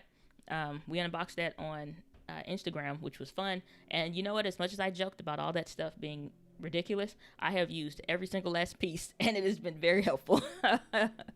So you can get these for, you'll see it saying like 406. This stuff is going to drop at some point or whatever, but and then you have extended stuff now as far as like holiday, so you get up until January to return it if you need to, but or payments, I guess, if that's something you want to do. I wouldn't recommend it, but you can get this for $379 if you want to go used. Most of the time it's not any real issues. Like if we look over at used, let's see here. So Circuit City, haven't heard about that company in a long time. So flawless, unused condition, 90 day, whatever. So $379, why not? It'll save you a bit, or check your local camera stores or something like that. Sometimes they have that lens used, but that's what I would recommend. Still go for the Sigma 16 millimeter. You can still get down to f1.4 for blurry background if you want. I just think that's a phenomenal lens that'll really, really work well and serve you well for that. Said thinking from research to 18 to 35-ish and low light aperture. These Sigma 18 to 35 millimeter lens, I mean, it's fine. It's heavy. You still need an adapter with that, and it costs more. And so it's like it's an f1.8. Unless you need the zoom, the autofocus can, for the lens, it impacts how the camera and the lens communicates. On this one, for whatever reason, some slight issues, even though it was another lens that was highly recommended. So, $719, but that's just the cost. These lenses focus loudly, sound like a chipmunk. So let's go here. So for the price, unless you need a zoom for some reason, I mean, this is what you're looking at, that Sigma 18 to 35, f1.8, or if you're looking at something more, you're now talking about L series glass lens. So if we're not talking about that Sigma lens, let's say we're just talking about regular Canon lenses, now we're jumping up into $1,000, and that's at an f4.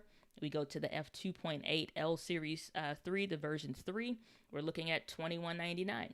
If you're out here in those streets and that is a price that you want to pay, may the Lord bless you and keep you. But it is not. That's what I'm saying. Like, if you wanted the low aperture, sharp quality, what Canon had to offer, that's what you're looking at. And even still then, the Sigma lens, so the zoom lens, if you're trying to get a zoom range and still have it be a constant aperture, is not going to play well.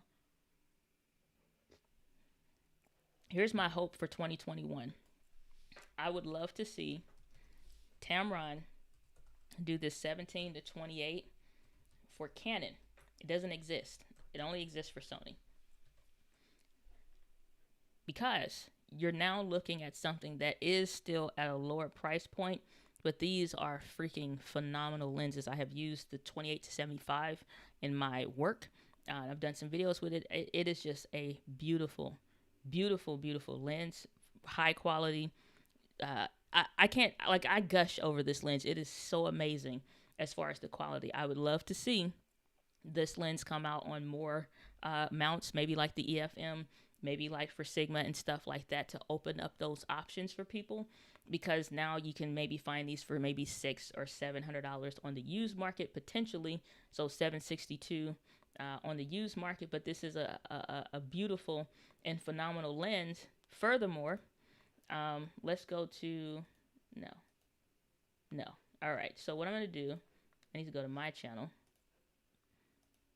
and there is a video that I did. It was like for fun last winter, and it was called Storm Needs Coffee, and it was like a stop motion short, excuse me, or whatever. This is using the 28 to 75 millimeter lens just because I know it has a close focusing distance, and like these are toys, all right, very small figurines, and I'm sitting right at the desk, and I wanted to see how close could I focus, get sharp detail, and this is in a low light situation. Like it was like one light on. I wasn't trying to like light the situation. Like it was just whatever room light kind of a stuff. And so like it did an amazing job. And I just, that's what the purpose of the short was for me to, I'm like, let me test the lens. I was like, let me take something small. Like here's the Kurt Wagner action figure. And you can see like compared to my hand, super small. So it's a toy. So for something small like this, I'm like, how sharp is that lens? How well is it going to focus? And that was that test. I said, let me make something with this. I'm sitting here anyway. And that was the result. And so I would love to see this lens come out for just more lens mounts. And I think that'll be like an amazing one. But for now, you know, maybe that Sigma one is probably the only one. You're looking at adapting lenses though. Saying EF mount. Yeah, it's old school stuff. Brian, good to see you. Glad that you're here. We said about to get my first GoPro, considering using it as a second camera for live streaming in addition to my Canon M50. Have you seen or used GoPro and found them to be good for live streaming? Not personally. I wish I did have some experience using them, and I looked at one or even like the Osmo Pocket recently. I could not see me personally using it. I would need to test it. For live streaming, I think it's fine. From the people that I've seen, like live streaming pros, David and Luria, I've seen them use that and it works fine. What I would want to see is where, you know, for regular videos and stuff, if you wanted to use it, some people are reporting that they're having some challenges with like files being corrupt at times. I don't know if that's a memory card thing, but it seems pretty consistent across the board. But for the most part, I don't think GoPro is on their 8th iteration or 8th or 9th iteration for no reason. But live streaming, I've not heard anybody complain about it for live streaming. But David and Luria, specifically David at Live Streaming Pros, he uses GoPros like a bird's eye view angle in the corner that I would suggest checking him out. But I've not heard any bad stuff around live streaming for that if you want to use it you know, for something else. So we got somebody in the guest room for that. Give me a thumbs up if you are ready to hop onto the stream, and we will bring you in. All right, in 3, 2. Hey, Hey, how are you? I'm wonderful. How are you? I am doing amazing. Good to see you. Hope that you're well. Thank- I'm doing well. I'm doing well. I'm honored to be with you. Oh, same here. You are awesome inspiration, lady. I got to tell you. Thank you. I appreciate that. Thoroughly enjoy what you do. Thoroughly enjoy what you do. Thank you so Um, much. I'm humbled. listen, it's not many of you out there, and I'm grateful for you. You made my life a lot easier during this time. Thank you. I appreciate You're that. great help. Listen, I have two questions, and Okay. I'm usually up in my office, my studio, like you, but trying to get some homework done. My studio's a kind of a distraction. I just get caught up. But I have two cameras, Mm-hmm. and you always give great information. So here I am. I went and I bought the Sony ZV-1, Okay. and of course, I got the Canon M50. Okay. So I'm torn now because my office is not real big, right? Mm-hmm. Where I do my studio, I'm sitting at my desk. I'm doing what you're doing, and I do a lot of church stuff. I'm a minister, so a Okay. lot of my stuff is just writing, talking like this. Mm-hmm. And so the first camera I got was the Canon M50. Okay. And so when I got that camera, I went and got me the got the booster, I got the lenses. I went absolutely bonkers. It was Okay. horrible. It was so You bad, got bit right? by the bug. That's all I right. did. It was absolutely horrible, right? And so I went and got all of that, and then the ZV-1 came out, and I Mm, lost it. So I went and got that. But I do love the Canon. My space is not huge. I don't care for the bokeh in the background. okay. I want people to see my background. I did my wall purposely for people to be able to view what's on my wall. Hmm. Um, but I need a wide view Okay. so that they can see the whole wall. Right now, my wall is being cut off. Like Okay. I have a whole, what do you call it? I guess it's a quote that goes from like the top of my ceilings, maybe down to like just behind my chair, Okay. and they can't see it. So I want them to be able to see my whole wall. Are I you did a lot of using? work on it. Are you? I know that's right. It's like y'all gonna see this today. I know that's right. So with the Yes. speed booster, what lens do you have on there on the M50? Because it'll have to be like a EF lens to go on the speed booster. What are you using? I think I have the uh boy. I believe that's on there now. The kit lens. So it can't take the kit lens with the speed booster. It has to Right. be So I something took the else. speed booster off and I'm just Okay. using the kit lens. Okay. So Yeah. if you're using the kit lens, let's see, Canon has with their 11 to 22 millimeter, especially Yes. since we're not talking about using um, the other stuff. It would be this 11 to 22 millimeter kit lens here, not the kit lens, but 11 to 22 millimeter wide angle lens. Yes. That's what you would use to get really, really, really wide, so that you're getting a ton more in the shot, and they will be able to see above you more and the sides and stuff like that. So, like you said, it's not going to give you the background blur because it's like that f4 or whatever. So everything will be uh, seen. Just make sure you have adequate lighting, which I would assume if you Yes. spent all the I did. mojo on there, you got Oh, lights. Okay. Diane, I'm trying to tell you, it's so bad up there. It's, I went absolutely bonkers. I got the lights. I think it's called the MV, the LED lights. It's Okay. horrible. Okay. I wish I could show you my office right now. It is like I We will went believe absolutely you. bonkers. We will believe you. It's okay. It's, It'll be used for a good cause.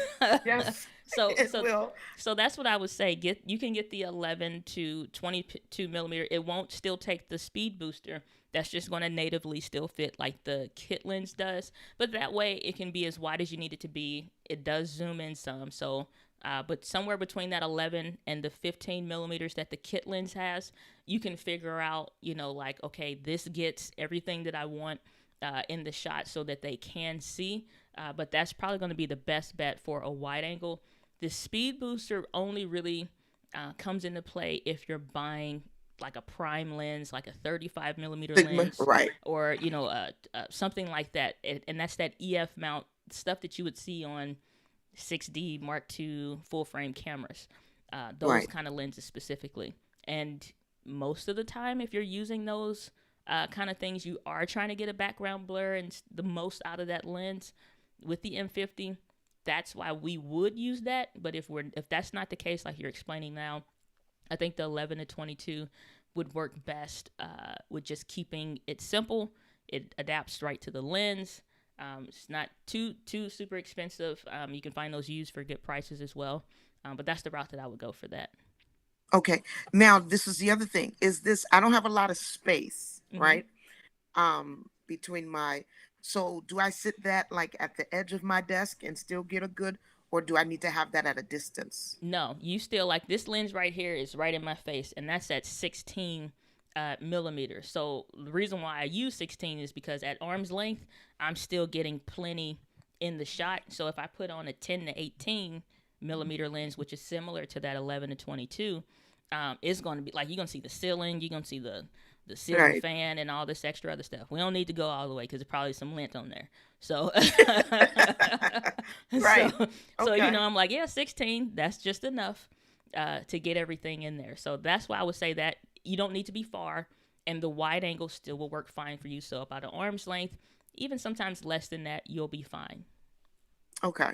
Yeah, because that was, I was getting ready to do it again. I was on my way to get the 16 millimeter, because I figured, maybe I need to go that far.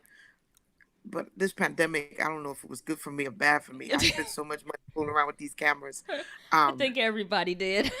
I'm loving it. I'm absolutely loving everything about it. It's just I went and got the camp. What is that? The switcher. It is bad. It's so Okay. bad, Okay. We're gonna and we're I gonna still put your haven't name figured in out the how to use prayer it. request box. We just gonna Thank you make so a much. Entree Woman TV prayer request. We just put your name in there for. Put it at the very top of the list, Diane. Okay. Um, but the other thing is, and I'm gonna let you go and get back to your thing. But the other thing is, um, when it comes down to, I'm not good at editing at all, so I do Okay. a lot of live stuff. I Mhm. prefer live because I don't have to go through a whole bunch of editing.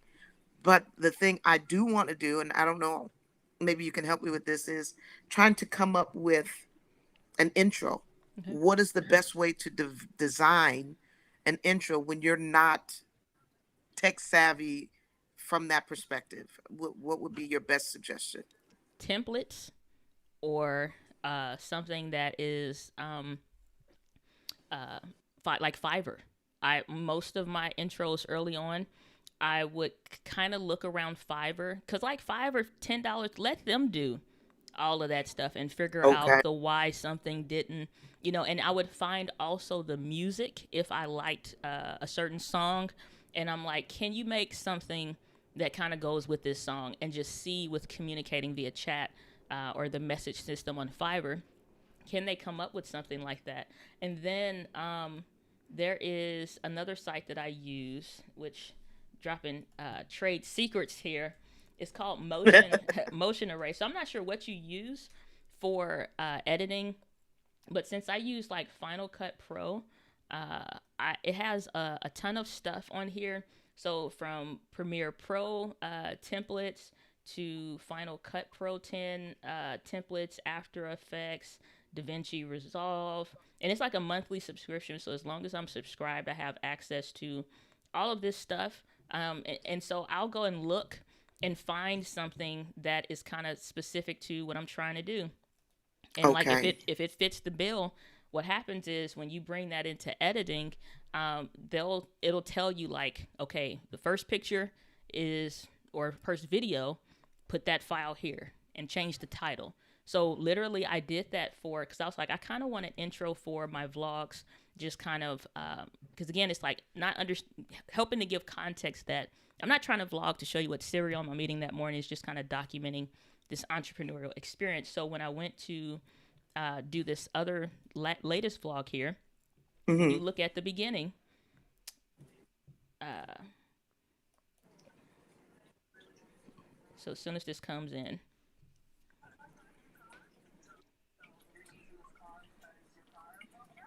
this is a template. Uh-huh. I'm not Right. trying to be special. Okay. Got it. So all I did is change the words, and I changed the colors a little bit and change Okay. the words. I have my own font from when I hired somebody to kind of help with the brand guide of the what. But and again, I paid somebody like I want this. I want to help somebody move their vision forward using video.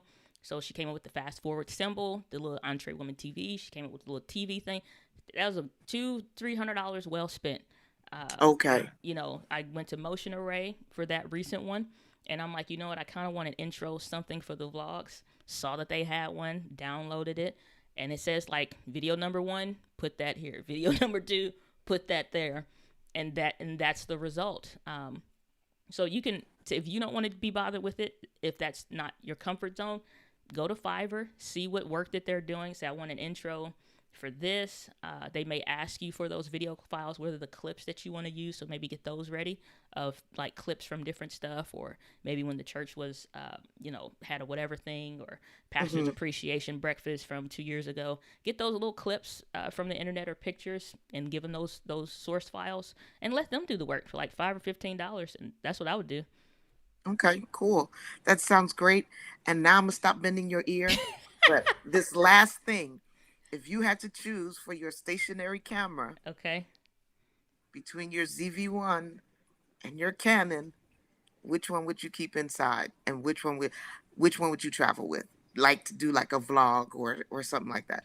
I I'm would just torn. I would still put the Canon M50 on the tripod because I can switch the lenses. So if I did need the wider angle or if I did want the blurry background, I could do that.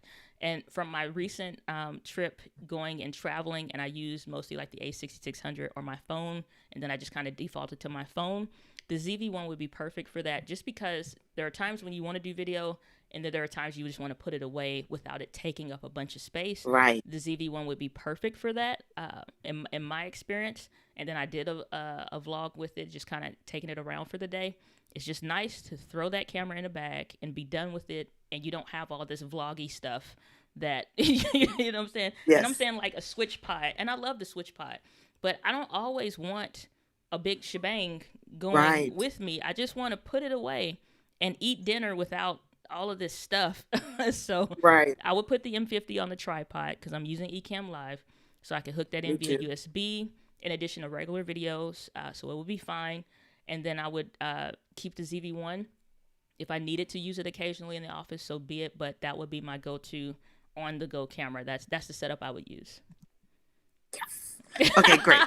Thank You are most thank you. welcome. It's been a pleasure to have you on today. Same here, Diane. Thank you so much. My Keep doing what you're pleasure. doing, lady. All right, take All care. right. Bye Bye. bye. Alrighty, so that was awesome. I love having you guys on so much, brings so much joy. Um, saying okay, so all right, so okay, let me pick up where I left off at. Saying after the live is over, we're gonna order the audio interface. Any mic recommendations since we only have one mic? If you like what you already have, you can get two of those. If you want something cheaper, then you have stuff like the what is it, like the Samson or not Samson? It's something else. It's like a SM Shure. That's what it is. Shure SM58. I think it's just a regular, very basic. Now it's probably more expensive than but 80 bucks. It was a Shure SM58. They had the SM48. Like these are like the traditional, handheld microphones. If you want to stick with this style, that's one option. You have Shure that just came out with their other microphone. Honestly, let's go to because I can't think of what the name is right now. So you probably go to their store because they just came out with a microphone that is USB and XLR, similar to the other one. Let's go microphones because I like the Samson Q2U or the Audio Technica ATR 2100. The Samson Q2U is my favorite. Motive, I think that's what it is. So this is the one, MV8. I couldn't remember the name. So they just came out with this one. Now, granted, the price tag is up there, but this is one, depending on what you like or what you're trying to do. For me and my house, we like the Samson Q2U. Same USB XLR type of a setup, exactly what I'm using right now. Nice to see that they have these in stock. Before the pandemic, this was $45, $54 on the high end, but these are $79. So anywhere between this 80, if you're in that $80 price range, you get something like this if you just kind of want to stick with that mode or get a second of what you are already having, because you got like the Rode Pod mic. Probably not helpful for me to throw all these stuff out for you to recommend, but I don't know what your style is. Some people like it, some people don't. Pod mic, you grab one of those for $99. I know Kathy of K-Walk Comedy that you're saying in the chat, she uses it and loves it. I know a lot of people that loves the Rode Pod mics, but if you're trying to go cheap, you could probably check Facebook Marketplace even. Just get a little cheap dynamic, like you'll find that 58s, Shure SM58s for $30, $40. Sometimes you can find sets. Amazon Basics has a microphone. It's a ton of cheap options that you can get. But if you want to keep a high quality mic, buy it one time, use it forever. Maybe get a second of what you already have if you're already liking and enjoying that. So I would say, go with what you like and what you already have. Because not everybody likes the microphones in the shot. I don't know why that bugs some people, but so yeah, a lot of options, but go with what you like. If you're leaning, saying, you want to like some, go with what you like. MZ saying thank you. Also love your energy. Well, my pleasure. Glad that you're enjoying it. Rodnick Henry recognized Trey Van Camp, the Trey Van Camp official. So this is Kathy. I was saying like from K Walk Comedy. She uses the pod mic, I believe. So that's a thing. Saying I do a podcast, so the Rodecaster Pro is great. I found it helpful for live streaming, but not so much for video creation. It's just about setting up a system so that your Rodecaster Pro can work for both scenarios. That's the thing. A lot of times when people are setting up their systems, they're setting it up so that it is mostly geared towards live streaming, but don't set it up to serve dual purposes. Anything that I usually do, I'm setting it up for dual purposes.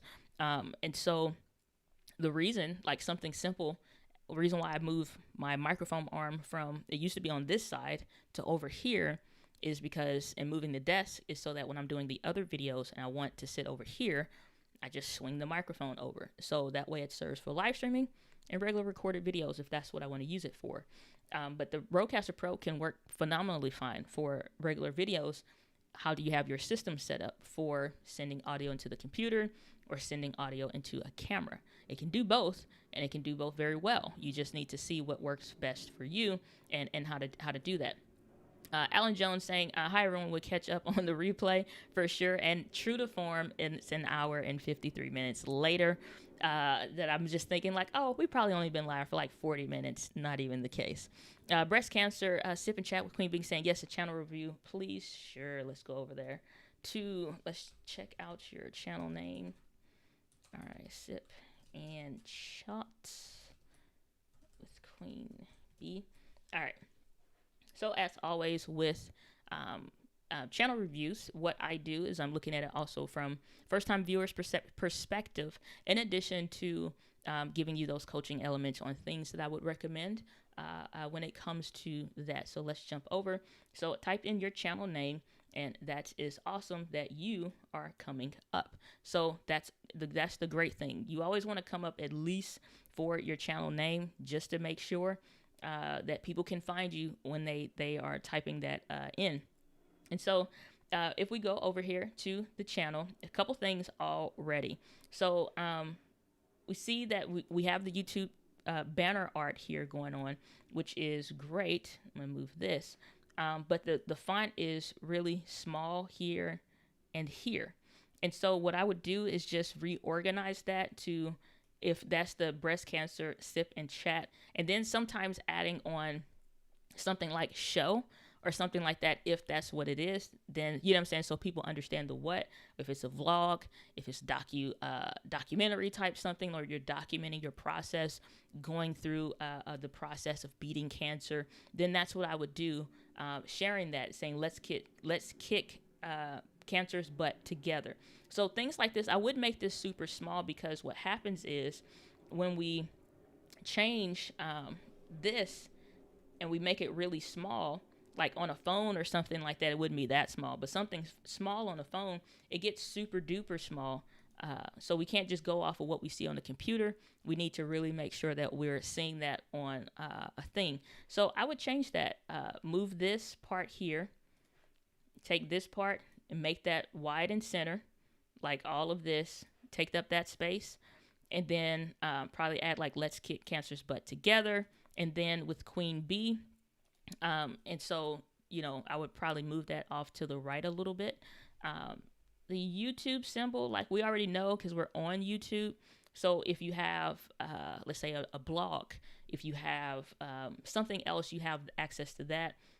Other ways that people can connect with you or whatever, because one of the things with defeating a debilitating disease is community. So if you have an aspect of community building outside of YouTube, we can get those links going over here, which is where you usually see people's websites or something. So if you have a blog or Facebook page where you're having written notes that's kind of acting as a blog, you can do all of that stuff. The other thing is that we do not have, instead of the uploads tab here, we don't have the welcome mat. And if you're new for me doing channel reviews, the welcome mat is basically your channel trailer. Channel trailer is simply just saying the what. Who are you helping with what specifically, or what is the thing? If this is like a more vlog style again, documentation experience around that. And it's like, hey, my name is Queen B. This is my channel. And on this channel, we talk about, or I'm sharing and I'm documenting my experience of what it's like beating cancer or kicking cancer's butt. So if that's something you or a loved one deal with, I've gone from this experience and that, and using pictures or video clips that you have, or whatever. So, bringing people into that experience of what it's been like. It's like, it's not always pretty. It's not always easy. And there are some difficult things, but I can do it and you can do it. And other people have done it before us. Let's kick cancer's butt together. It literally could be that simple. So doing that to, again, bring people in, especially around something as powerful as that experience is, bringing other women into that experience, or it could be men that whose women, their wives or something like that. So we don't have anything on the channel to bring that in. We have uploads, and one shows from a year ago, and then one from 4 days ago. So we don't have any content that suggests the what is going on here. If we look at videos, we only have 2. So one, we need to be making some content around the what you're doing. That's also another reason why to have a channel trailer, especially if you're new to a channel, is understanding what can you come to expect here. What is the channel going to be delivering on? And so there's always a channel promise. There's always something that we're going to be delivering on, even if we haven't gotten into that yet. The other area where that's helpful is this area. So I'm glad to see that you have filled this out. Probably wouldn't do any keyword stuffing over here, simply because that's not the place for it. But I would really write this description out, and maybe some paragraphs, breaks, and things like that, just to kind of make it a little bit more readable. So the fact that YouTube already aligns it to the left in paragraph format, just probably space that out a bit, and things like that. So a lot of good energy, a lot of great vibes here, but I would start there. So if we go over to the video, let's check the video audio quality.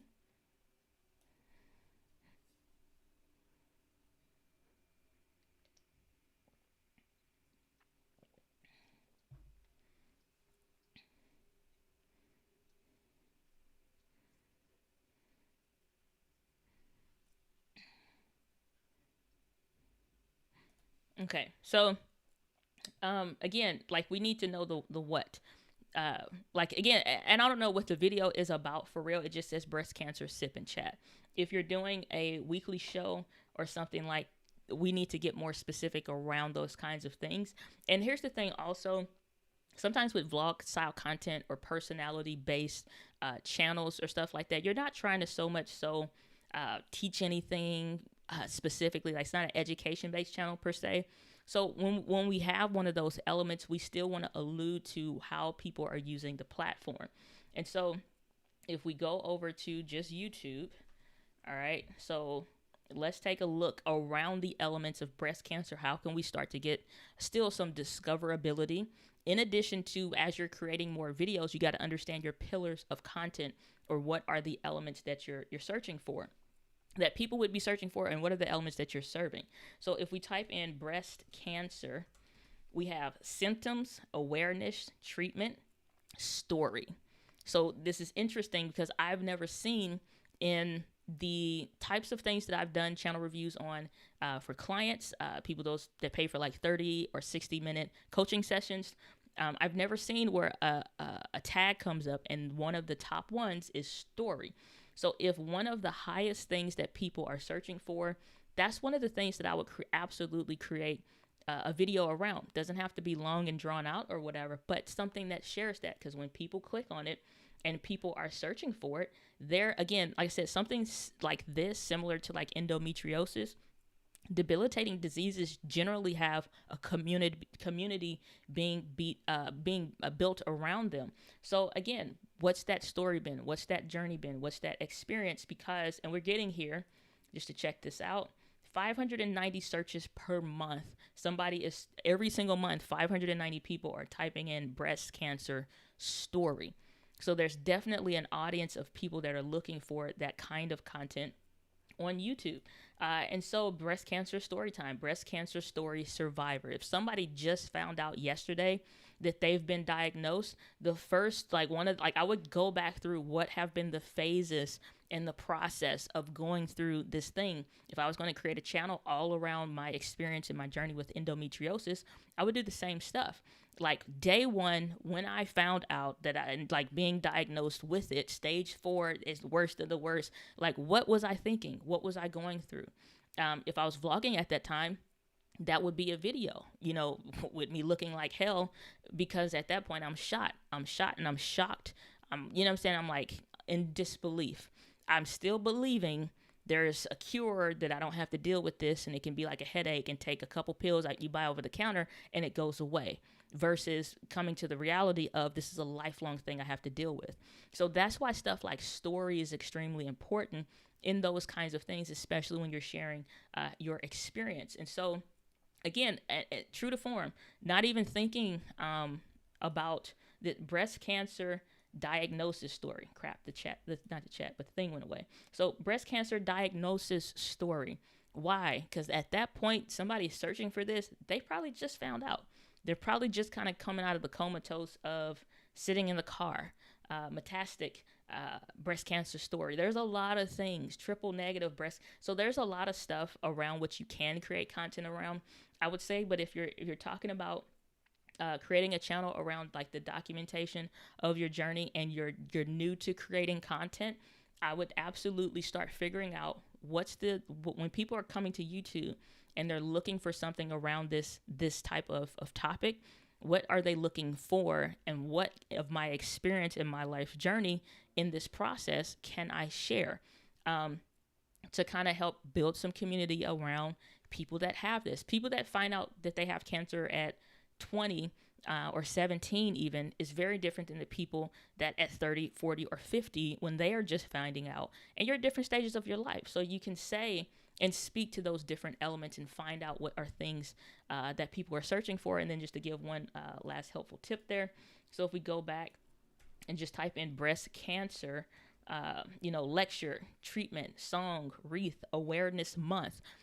Again, if I was creating a endometriosis channel based around my experience of being an entrepreneur with endometriosis and what that's like, I still would be doing, instead of like the documenting the entrepreneurial side, I would probably talk about, after the help cast, how do I feel?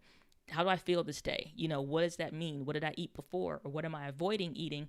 So things around dieting, surgery and reconstruction, all of those different things, depending on how open you're trying to be about that experience and that journey. But that's where I would go with that, especially a personality type thing. Some stuff, especially being an education-based channel, it's easy to say tips, tutorials, things, and whatever.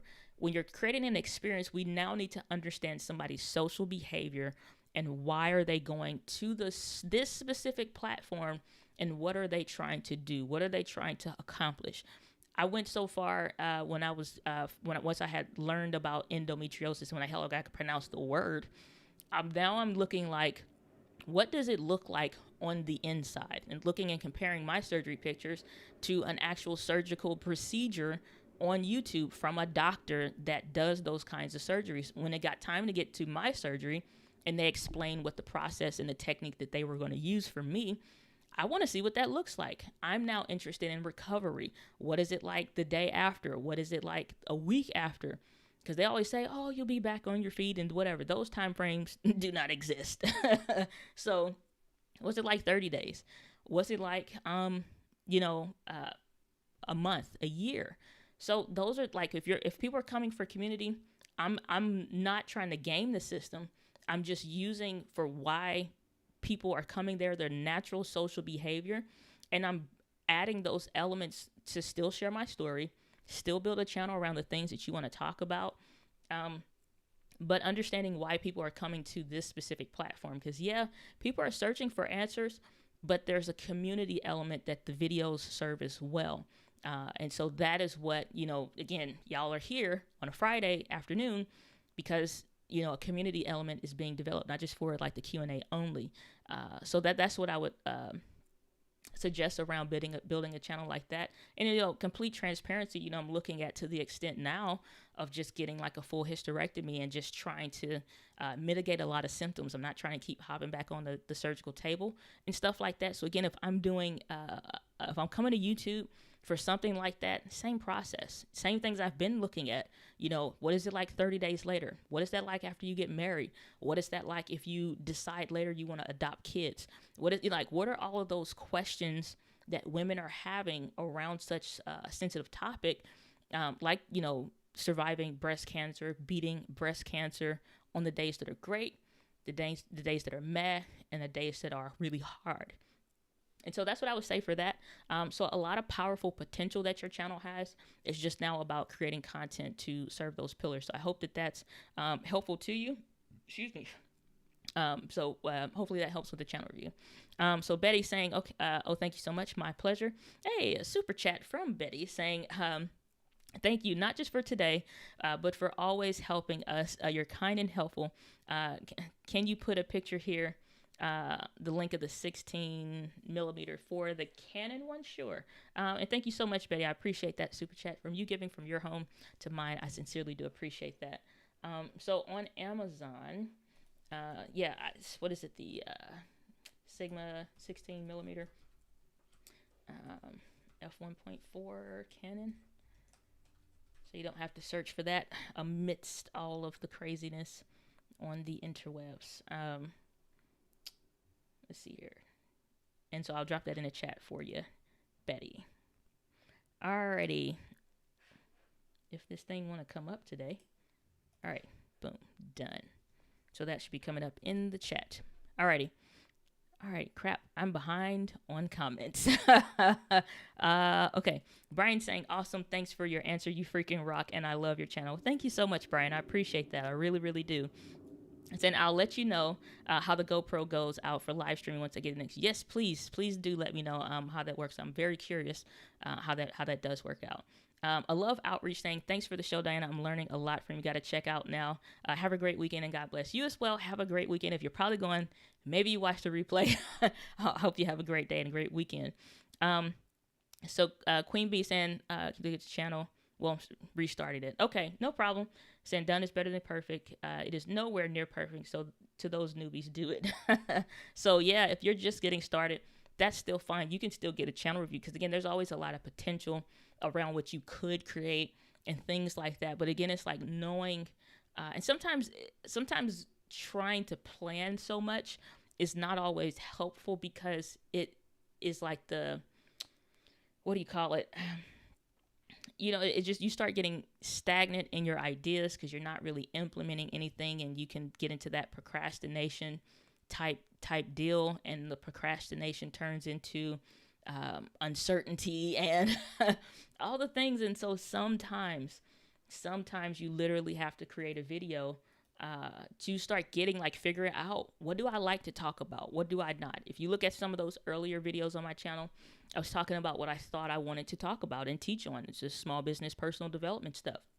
And then I'm like, no, I'm still passionate about those things, but it's like, nah, I don't want to talk about that. I'm more now, as I started uncovering a passion around the gear type stuff and how that can help us as entrepreneurs. I'm like, no, because without the visibility of what you're doing, once you get the company and all the stuff set up, that's great. And then you still can go nowhere because you're not getting visible. And so that was something that became extremely passionate to me just because, I just think it's meaningful. So again, full transparency here.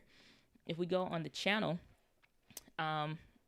when I go back to the procrastination stuff, and sometimes the content that I'm producing, and as much as I do stuff online, y'all think I'm so great.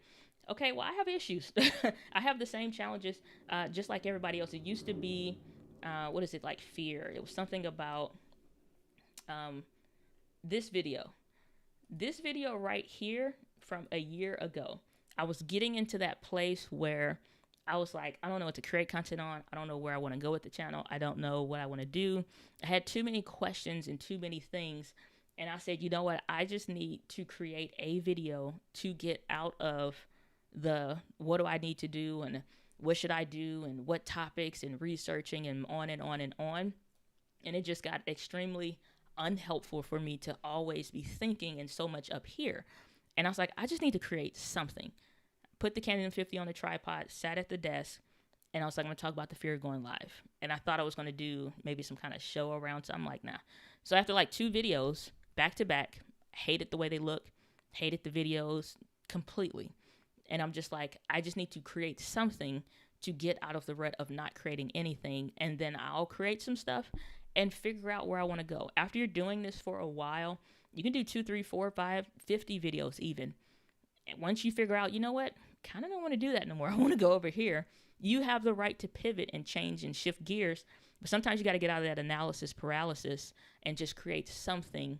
And if you don't like the videos, I've probably removed like over 100 or 200 videos on my channel that I've done. I know I've done well over 600. It's just hard to keep up because some of those earlier videos don't serve the channel purpose anymore. It's not something I want to draw more people in around, unlist those videos and remove them. And so now you only see like the 300 or so that's there now, which is still a lot, but that's not even accounting the stuff that I did on Facebook in private groups and things. So sometimes you just got to create to get out of the rut, you know? Mirko, Ruff, good to see you. Glad that you're here. Or Mirko, let me know if I'm pronouncing that right so I can say your name right. And I'm sorry if I'm saying it wrong. Saying, I totally agree. The pandemic made me use my camera a lot more. Absolutely. Man, it's a lot, with this gear stuff. And I know this thing caught everybody off guard, but I mean, we all got the gear now. Shoot. B-Love saying, yay, just got off the phone with the cable company. Is coming out Tuesday before my first YouTube. Like, that's awesome. To change the Wi-Fi location, they're only charging $80. So thanks for the see. I'm glad that they're able to do something. Sometimes you just gotta ask, but sometimes we try to do stuff. I'm not trying to tell nobody drill into your walls or your floor because next thing you know, you've hit a pipe and there's water leaking everywhere or something. So, $80 well spent to let them do the work for you. So we got the Dean Reynolds Media in the house saying, hey, Dan, I love your honesty. Appreciate that, brother, so much. So good to see you, Dean. Glad that you are here. Tawana saying, no, don't do this to me. That sure is awesome. What? Oh, I don't know where that was referencing, but don't buy any more gear. So saying, I love the Shure. You know what? Don't buy nothing else. Use what you have. But if you buy something else, you might love the other thing more. But, it's like sometimes it's like, just like James is saying, like the pod mic is his favorite. So, it's like sometimes, like I didn't replace the Audio-Technica ATR 2100, the original one, because something was wrong with it. I just liked the way these sound better. I think it was Miss Eileen. Yeah, she did an Instagram story or something. And she had just bought one. And I know she had the Audio-Technica before, but you had to get like real close for the audio to be picked up and for it to still to block the noise. And I didn't like that. It was just like you had to be eating the microphone. I'm just like, I don't want to be that close. I still want to be able to sit up. So, I love the quality out of this one. Same XLR USB. So I just swapped the mics and I've been using this one ever since and I absolutely love it. So sometimes it's not always an upgrade. It's just something that you prefer as to why you buy something. But, and sometimes I'm not encouraging anybody to buy anything else. But sometimes when you do those exchanges of something that probably works fine, but you replace it with the thing you really want, it's just enough motivation to keep you going and to like make you re-excited about what you're doing. Because honestly, that switch from Canon to Sony was like a breath of fresh air for me, because simple things like going from 30-minute record limits to unlimited recording, like, I'm thinking of all new things now, or color profiles. And I'm like, oh man, I can learn to color grade now. And I've been like this whole year, I've been focused around color grading and learning color theory more. And that comes with learning to expose properly color profiles. And like James, he has his own LUT. I've been experimenting with that and stuff like that. So this whole year has been focused around understanding color theory better and things like that. I bought I didn't buy the camera. It was a gift to me from my uncle. A6400 it was a gift last summer. So I got that camera and the 35 millimeter and the kit lens as a gift.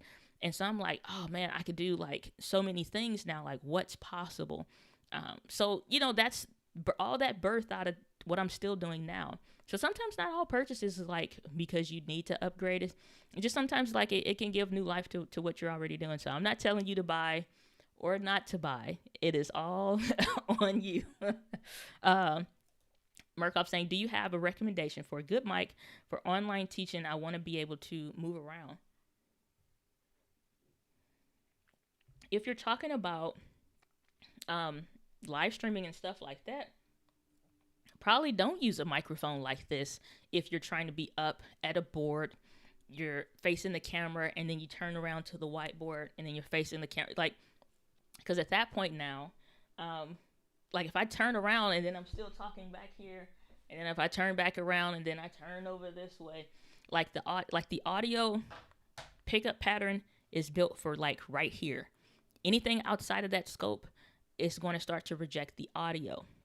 At that point, I would probably not use this kind of a microphone if you're up and you're teaching and you want to kind of be able to walk and move around and kind of be untethered. I would use something like this Comica Boom XD wireless kit, because this even has a built-in microphone. You can either clip this to your shirt or put it in a pocket or something like that. Probably still hook the lapel in. It comes with one. I did a video on these as well. That way you can still hook this into the computer and live stream with it, and you'll be fine. That way, as you're moving around, you're up and about, or you sit down at the computer and then you get up to do an example. Let's say you're a math teacher or something, and you're going up to do a linear equation or something like that at the board. Then you still have good audio because the audio is just hooked onto your shirt. It's a lapel microphone or something. And those come with lapel mics, so you don't have to buy anything extra. I love that thing so much. So that's what I would say. Maybe don't use something like this. You're trying to move around, do a wireless kit, and you can still hook that into your computer, and you're fine. You still use your regular cameras that you're using or whatever, because the audio's most of the time always either going into a audio interface or something, or directly into the computer. All my stuff mostly goes into the computer directly, but you can still do that. If I wanted to say, here's a video marketing strategy one day, and I put a whiteboard up, and that's what we do for a helpcast one day, which honestly probably isn't a bad idea. And I get a whiteboard and we're going, that's what I would do. I wouldn't use this. I would be hooked up via a wireless mic system. So let's see here. See, Mo, you're supposed to be, okay, a moderator, and you're deleting people's comments. Shame on you.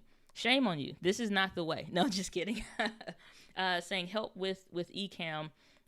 What do you need help with specifically? So let me know. You can hop on live, go to diana.link/join if you want to come on and ask that question directly, or you just retype that in the chat, but let me know specifically what you need help with. Breast Cancer with Queen Bee saying, thank you, Diana. I'm in Sean's VRA and learning and changing as I go, listening to him when he says, just hit record. So that is what I did. I know that's right. So nothing wrong with that whatsoever. You have no complaints from me. Saying thank you, Diana. My pleasure. Saying having reconstructive surgery next year. Okay. Well, I'll be praying for you on that. Saying so I will be videotaping it. Well, not during the surgery, but before and after. Yeah, that's a powerful process. And that's one of the things, like, when we talk about like vlogging, and I think everybody gets this one picture of what that means. I think Trey is one of those people. And then another one is Scott McKenna. Really unlocked for me personally what vlogging means differently, because it's like, and Trey's really good at vlogging, so but so I probably more so lean towards Scott McKenna's process around it, the documentation of it though. Video log, documentation of that. If I needed to go back into surgery again, I probably would do the same thing, be using my phone or something, and just, have that, or, my mom or my dad or whoever's there with me, outside of them, then, just be like, hey, film everything that, like, from when you come in, like, film it all, because in our memories, like, that stuff plays back, and I wish I had that captured, because that experience completely changed my life in a good way. So we never know the things that we're dealing with that are challenges now, how it really will benefit us and strengthen us moving forward. So yeah, I'm all for it. So like I said, I'll be praying for your strength going through all of that. So I wish you the best, and I look forward to seeing the new content that you produce on your channel. Daniel Gladney, yo, brother, what up? Saying a pair character dancing under the rain of confetti and taking his hat off to say, you are amazing. Well, thank you so much. This is my real brother, Daniel. I appreciate that, as always. That's my brother, man. I'm telling you. Saying the authenticity has potential to leave, or what? To, or maybe this meant something different, but yeah, I don't know. But so we have a new YouTube channel as well. Our name is Be Love INC. Would love for you to check us out for channel review. All right, let's see what we got cooking in the kitchen for Be Love INC. I guess I could just say Inc., but my analytical brain reads the whole thing. All right, so same thing from a consumer side, in addition to the business side of things and looking at the channel. The first win has been achieved, which is making sure that people can find you from when they type in your name or whatever your actual name is on your channel, and making sure that they can find you. So if somebody could type in Entree Woman TV, the channel comes up. If they type in Diana Gladney, the channel comes up. So whatever your real name is, make sure that you are putting that in the descriptions of your videos as well, so that the YouTube algorithm starts to make the connection and things like that. So let's go to the videos. All right. What? Wait. Wait. A replay. Instant replay. Dude, y'all are ridiculous. Best channel trailer ever goes to be. I love that. I don't even know what y'all talking about, but I love it. So the first thing, so attention again captured there, just simply personality is just like, I want to see whatever the rest of the video is, just as a regular person. So channel trailer achieved, so that welcome mat is placed. And so that's what I call a welcome mat for those that are new. Is just like, do you have the first fold of what they're going to see when I haven't scrolled down, I don't know anything, I'm just looking at where YouTube is kind of directing my attention.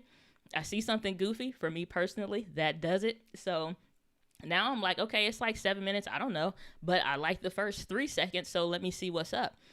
So that is amazing. So so I love that. So Faith, family, and fashion, new video every Monday, a lot of wins there.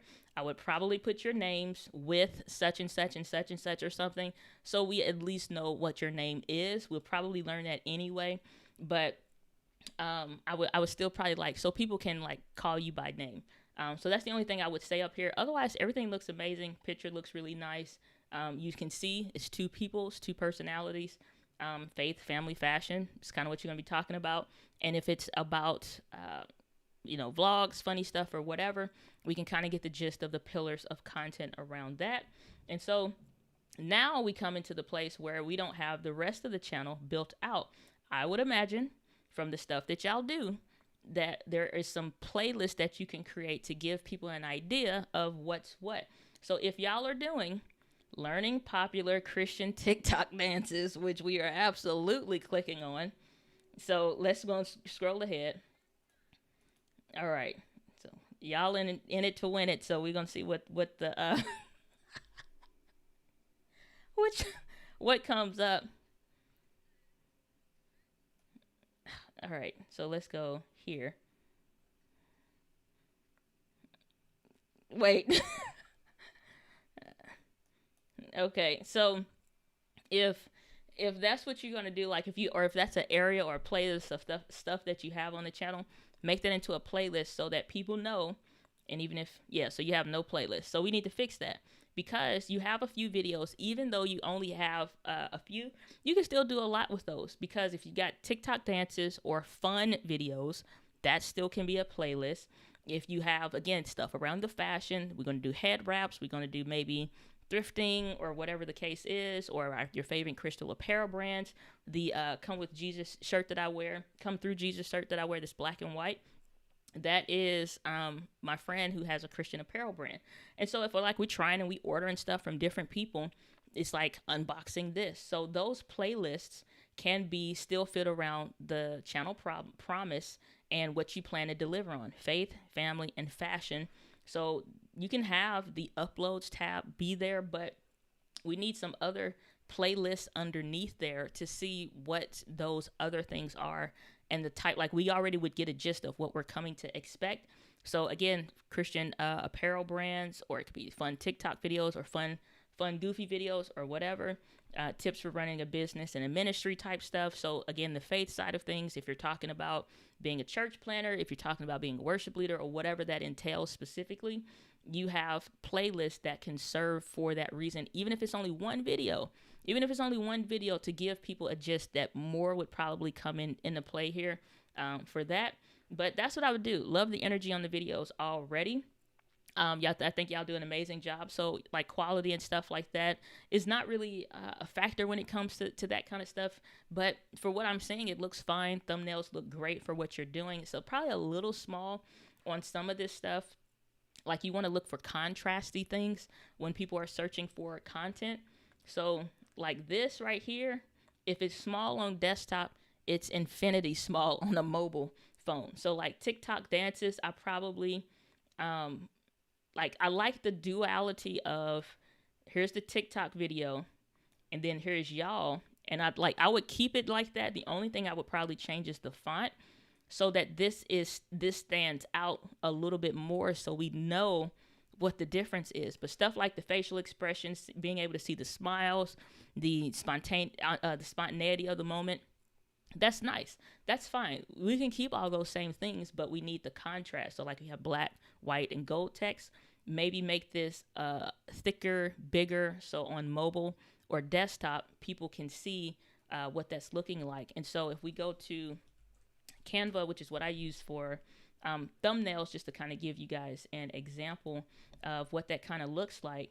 When I'm doing thumbnails, I'm double checking some different things, and the size is always going to be something that's important. So the reason why, super simple setup before and after, when I was just kind of using some vlog footage, what I'll do is go down to, it's at fit to fill the frame, but I'm going to go down to 25%, because maybe this is what somebody is seeing on a mobile device. And if they're seeing anything smaller than that, God bless the people that still, maybe have a flip phone with a little internet, the first internet ever, 10% or something like that, depending on how they have their stuff filled out. But something like that maybe is about what we would see on the mobile, maybe a little bit smaller.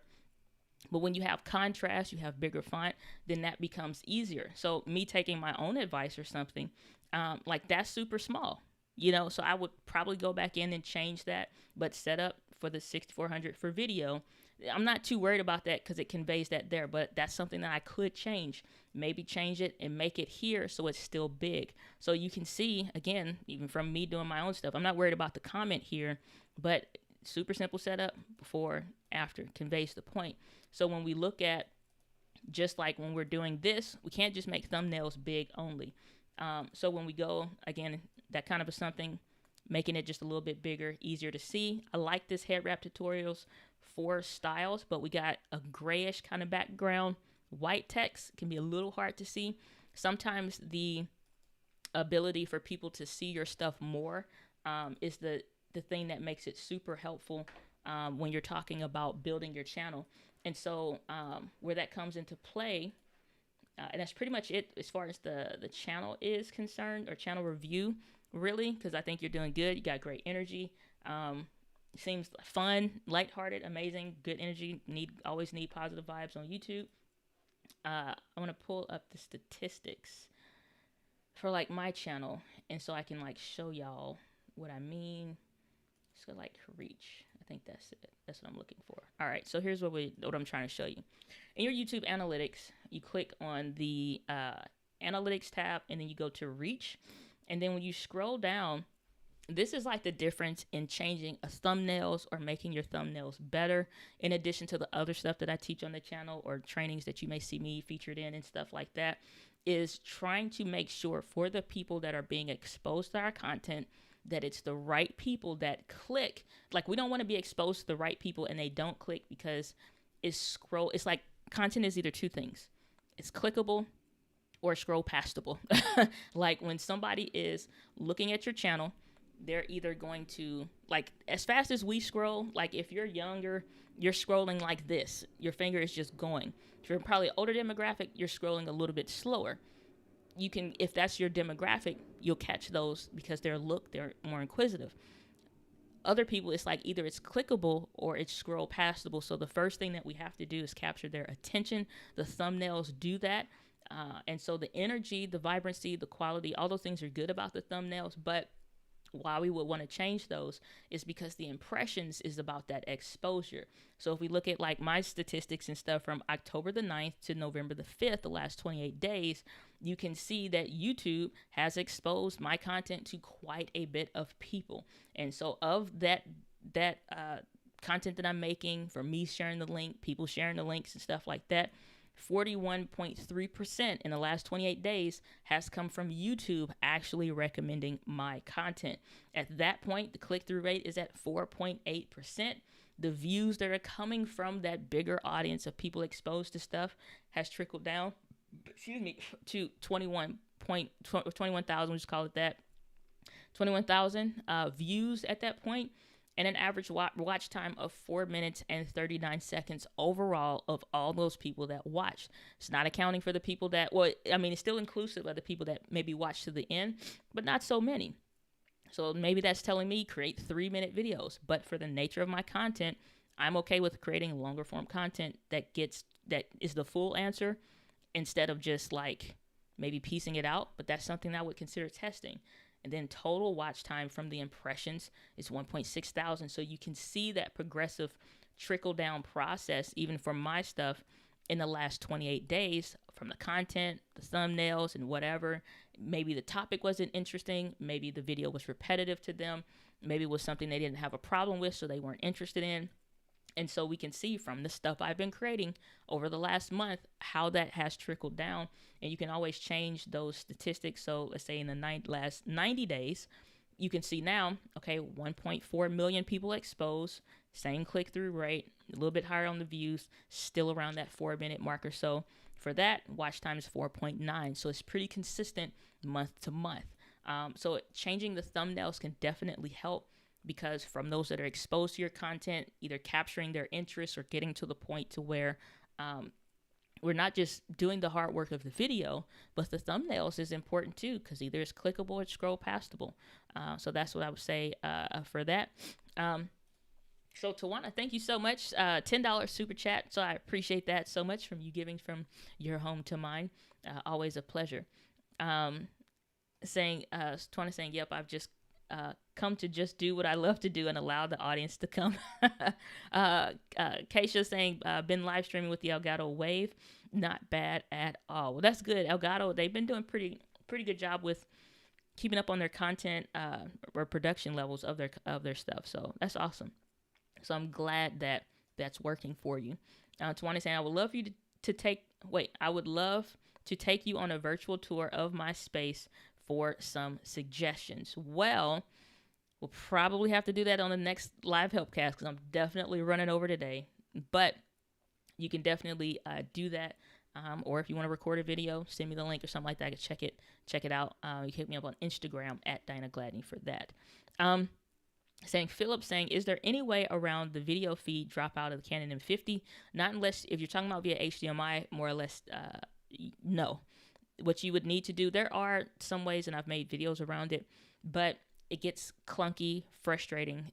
It's not easy. So the best thing to do is not live stream via HDMI on the Canon M50, and just actually live stream via USB, and not try to do it via HDMI, because it's too clunky, and it just really doesn't work all that well for real. So all right, so Chocolate Twist Yoga saying, OMG, I love what you showed from Be Life INC. That was the cutest thing. They definitely have a very interesting channel. Love it. Saying thank you, Dinah, for all your help. God bless you. Well, thank you so much. Glad to be of service. Saying great channel. So definitely get some love in the chat from the community. So yeah, that's awesome to see that y'all are doing some good stuff over there. Saying thank you, everyone. And Super Chat, holy cow, from Be Live INC. So 1999, appreciate that. Thank you so much. I sincerely appreciate that. And Philip saying thanks. My pleasure. Glad to be of service. And true to form, 2 hours, 36 minutes, and we're still. So if we have any final last minute questions, because I know last time I was gone, I said, all right, last question. Bye, y'all. Peace out. So final questions. If you guys have any questions, drop those in the chat. You have 1 minute to type your question in, or to at least say, I got a question, or do a question mark, and then I'll wait. Otherwise, we finna wrap it up. And while I wait for those that, if you have a question, to type that in the chat, or at least to let me know that you do have a question, I just want y'all to know we are very close to hitting 10,000 subscribers, and I'm extremely grateful. And because of that, y'all know the Wheel of Wonder is going to happen. Meaning, we're going to go over and do a giveaway. I'm giving away some merch from my Entree Woman TV store. And I'm also, if you're not familiar with the Wheel of Wonder, I will tell you why you're hearing the world's most wonderful, corny music ever. So, so what happens is I'm going to be giving a microphone away. It's a $100 microphone. I'm going to be giving away a switch pod, which is this little shimbag doohickey right here. I'm going to be giving one of these away so you can have your own switch pod. It won't come with the ball head, but it will be the base. And then I'm thinking of some other things that I might want to give away. And the way we're going to do that is go over to the Wheel of Wonder. And anytime you hear this corny music, that's how you know. So some discounts over at the store. Like I said, I got a t-shirt that I'm giving away. 1 year of Ecamm Live Pro that we're giving away. And if you lose, then this is the music that you will hear. You will get very familiar with this tune, okay? So just wave. This is so sad that you didn't win anything, if that's the case. So that is the Wheel of Wonder. That's how we're going to be doing the giveaway as soon as we crush 10,000 subscribers. So I'm trying to think of some other stuff that I might want to give away. Probably do like maybe a memory card or some other stuff. We'll see. Or a YouTube package. Probably do YouTube secrets, memory card. Maybe we'll see. We will see. We will see. So like I said, 1 year of Ecamm Live Pro. We got a switch pod in there. We got some discounts at the merch store. A shirt that I'm giving away that says Coffee, Record, Repeat. And some, I'm trying to think of like what else. The shirts are kind of universal as far as like masculine and feminine. There are some products in there that are specifically for women, but you can go to Dinah.link/merch, and then this is the stuff that's in there right now. And so like I said, just some very simple shirts, very simple merch around video creation and whatnot, some mugs. So this is one of the shirts that I'm going to be giving away, the Coffee, Record, Repeat. It's going to be a black one, so I think it's an extra large or 2X or something like that. I think it's like an extra large, but this is the shirt that I'm going to be giving away. And so this comes in a mug. You get it in a pullover, you get it in a hoodie, stuff like that. So I'm going to be giving away one of those shirts. And so, like I said, a lot of great things at the 10K giveaway. I'm going to try to set a date for when I think I will hit the 10,000 mark so that we can do that there. And so the way we do the Wheel of Wonder, you pick a number like between 1 and 10, and you drop that in the chat. You got like 40 seconds to do that. And then if you win, it can be multiple people. We'll go over to the Wheel of Wonder and we'll spin and see if you win. But if it hits that bust like it did on that last spin, it's just most unfortunate. You probably won't win anything. And so that's not what I meant to hit, this one. So yeah, the Wheel of Wonder, like I said, hit that spin. And of course, you have to have the world's corniest music for when we do that. There is no other way. Bust again. And so if you don't make it, this is what you will hear. And we will all just wave, because it'll be so sad. So, when I say I took so much time picking out these corny tunes I am so proud of. Okay, there's a level of corniness in my personality that just gives me pure joy. And the Wheel of Wonder is part of it. So, all right, so let's see what comments we have in the chat here. that have come up. Quite a few. Middle child ENT saying, thank you, my pleasure. Devin saying, how you were out so fast last time. It was hilarious. It's always great seeing and hearing from you. Yeah, man, I was like, last comment, all right, done and out. Peter saying, lots of mixed feelings between the Elgato 4K and a cheaper capture card. Thoughts? So if you are having, like, again, like I said, we've been streaming this whole time. So for 2 hours and 40 minutes, this little cheap capture card has been doing the job. This is the one that I'm using right now, Peter. So this one, I got this one from Amazon on Prime Day, and that's what we've been streaming with this whole time. And so on what is it? Lost my train of thought. But yeah, so basically just kind of putting it through a hard test, live streaming using the Sony A6100 for the stream. The only thing that I noticed with it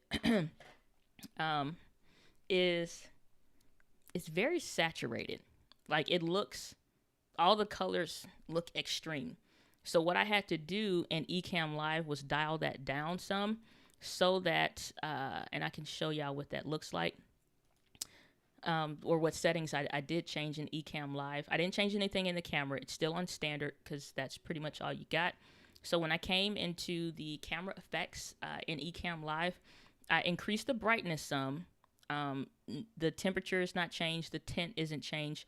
And then I brought the saturation down by -8. The gamma is not changed either. So straight out of the camera, this is what it looks like. And it's not bad. I don't think most people would know. But again, like I said, I increased the brightness a little bit, brought that saturation down by about -8 or so, just to kind of give it, the look that I wanted, which I didn't think it needed to be as, super saturated as it was, just like a ton. All the colors were extreme, so I didn't want to do that. So I just used Ecamm Live to adjust that and to make that change there. Otherwise, I mean, it's fine. I think the biggest issue, though, with all of these multiple ones, the only thing I've heard is stability around if some of them have, like, the paste that when you're hooking circuitry boards and stuff like this together to make a device like that, the heating paste or heat sink, whatever it is. Some people are having challenges with that. Others aren't. From who I got mine from, it seems to be fine. And I think that's the difference. Customer service, even though it probably is the same technology, but it knowing that there's something back of it, like there's customer service, there's support, there's diagnostic tools, there's, all the things that come with that actual brand having done it versus a third party knockoff, whatever. It's like whoever that person is that is just rebranding it on Amazon from probably like AliExpress.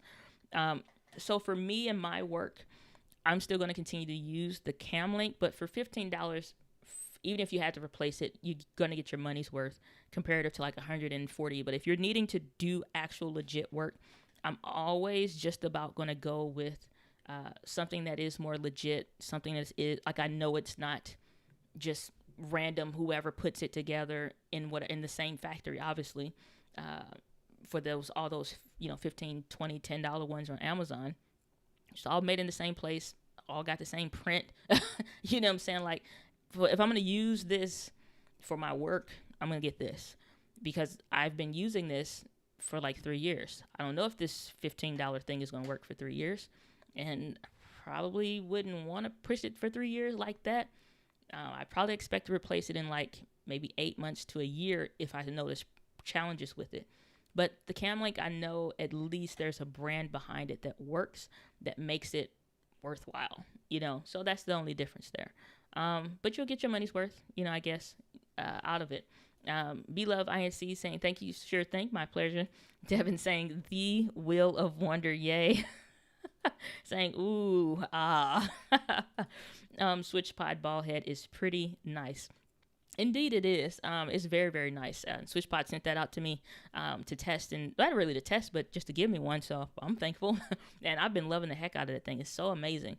And it took me about a good week or so to get used to it, and just see like how would I actually use it, or would I actually use it. So there are some instances where I wouldn't, just because I'm trying to go lean and mean. Maybe I'm throwing even though it's thin, it's still the weight. And like if I'm just trying to keep a bag and something, I got my A6600, probably the Sigma 16 or the 10 to 18 on there, and that's it. Not doing a whole lot.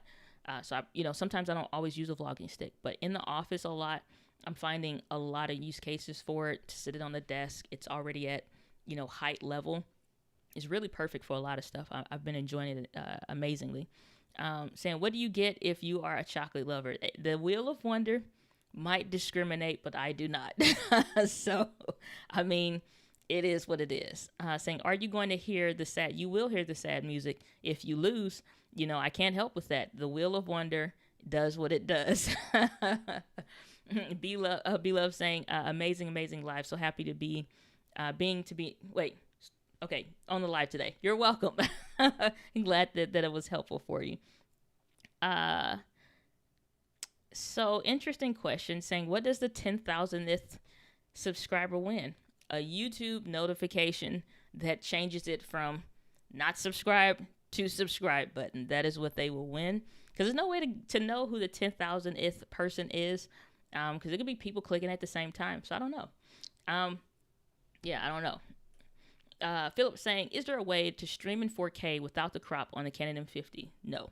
That's something that they are doing internally. There's no way to not make the Canon crop in. The only thing that you can try to do, depending on the lens that you have, is use that speed booster, which is basically like a magnifying glass element. Kind of expands it out a little bit more so it's not as close. But at that point, it's only if you're using certain EF lenses. That's usually for Canon's full frame setup. But other than that, it's nothing you can do about the Canon cropping in. It's just something that those cameras do in 4K, the M50 specifically. You can try to mitigate that and lessen that effect, but it's not a whole lot that you can really do with that, unfortunately. K-Walk Company saying the ball head has a great weight, not a flimsy product. So it's heavy though. Like once I add the microphone and the A6600 and the this is weighty. Like once you start building it out, and I guess that it depends on who is carrying it. That's why you don't fight vloggers. Apparently, they're very strong people. But so for me. It's like in the office, I would run with this a lot, even though there's probably not the only intended use, it being like a vlogging stick, but more or less it being in like this tripod setup. I've been using it a lot more in the office, around the house. If you are a phone vlogger, oh my gosh, I love it, putting my phone on here, because what I do, don't knock things over. All right. So I have my own type of plates that I'll use. So once I click this in and I have my phone on here, and now I can do this and have it clicked in. And so if I'm on FaceTime or something and I'll set that down, or if I'm in the kitchen, it's just been super helpful for the simple type of things. Kind of weird in the car. If you're vlogging in the car or something like that, you kind of got it set up. It's not for that. But in case anybody was wondering, I did try that too. It doesn't work. Philip's saying, okay, thanks, sure thing. B-Love saying, any suggestion for mic to attach to yourself for YouTube Live and regular posting videos? Comica Boom XD is my go-to. And I have the Rode Wireless Goes, but these are better in my opinion. This Comica Boom XD wireless unit. It has the built-in microphone right there as well. It comes with lapels. You can get the kit that has 2 of these. So both of y'all can be mic'd up, and you got the one thing on the camera hooked in. You can use these for live streaming. I've done it for both, and it works well. And like I said, it comes with everything in the kit. Microphones, lapels on there, one built in, the wind muff on there. So even if you don't want to use a lapel, you want to use the built-in, they even give you the furry wind thing. So when you go out, it just kind of slides on. I really like these. And since I have gotten these, I have not touched my Rode ones, because this fixes a lot of problems and a lot of issues that I had. In addition to, they don't drop out as much as the Rode Wireless Goes do. And I have these sitting right here, but I don't use them because the Comica Boom is better. In all my testing, it has just been better. And so here's the Rode Wireless Goes. So I have those too. But I've done side-by-side testing of both of these units, like for my regular work and for the whatever. The Rode Wireless Goes cut out too much for me. And like, I can be on the side of the camera and they'll cut out. And I'm like, why? I'm right here. There's not a cement wall or prison in between us. And the Comica Booms work like a champ. I can turn around and spin around in a circle if I want to, and it works fine. But that's what I would use. Philip saying, what is the cell phone holder that you just pulled out? So I use quick release plates when I am doing anything, because there's a bunch of different brands, but I want to be able to have this. Block my face. Okay, so that's a quick release plate on the bottom, right? And you notice that it's square, because if I'm going from my tripod, if I'm going to the switch pod or something, I just want to be able to click these in. All right, so that's that. And so when I take my phone mount, that's by Ulanzi, because it's metal and it works really good, and it's just built really well. It has a cold shoe on the top, so I could put the microphone in there. So no matter if I'm going from the switch pod to my tripod, or if I'm using my camera or whatever, all I need is to click this in and it's done. If I want to take this off and I want to put my camera on, I'm taking that quick release plate off, put it back, and then I can click in my camera. Even though it's backwards, if that's what I wanted to do, I could do that, because it's square, it's not oblong like some of the other ones, and it works fine for my use cases for what I'm trying to do in my office.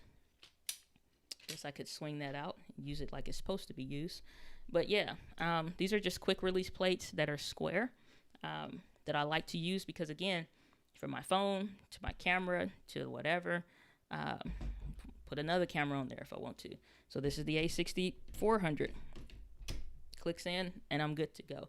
So those quick release plates, I just put them on everything, because no matter what tripod I'm using, I want to be able to mount it on there.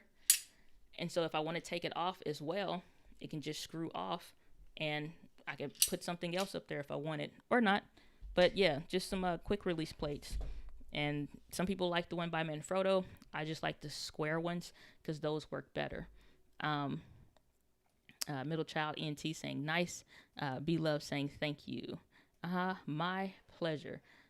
So with that, we're gonna call it good, because that was the last comment. Hope you guys enjoyed the live stream. Hope you're getting value out of everything that you saw over these last 3 hours together. And thank you for sharing your time and your attention with me. And I hope you get value out of this channel more and more as you continue to watch and the channel serves you. So with that, guys, with passion, see you in the next video.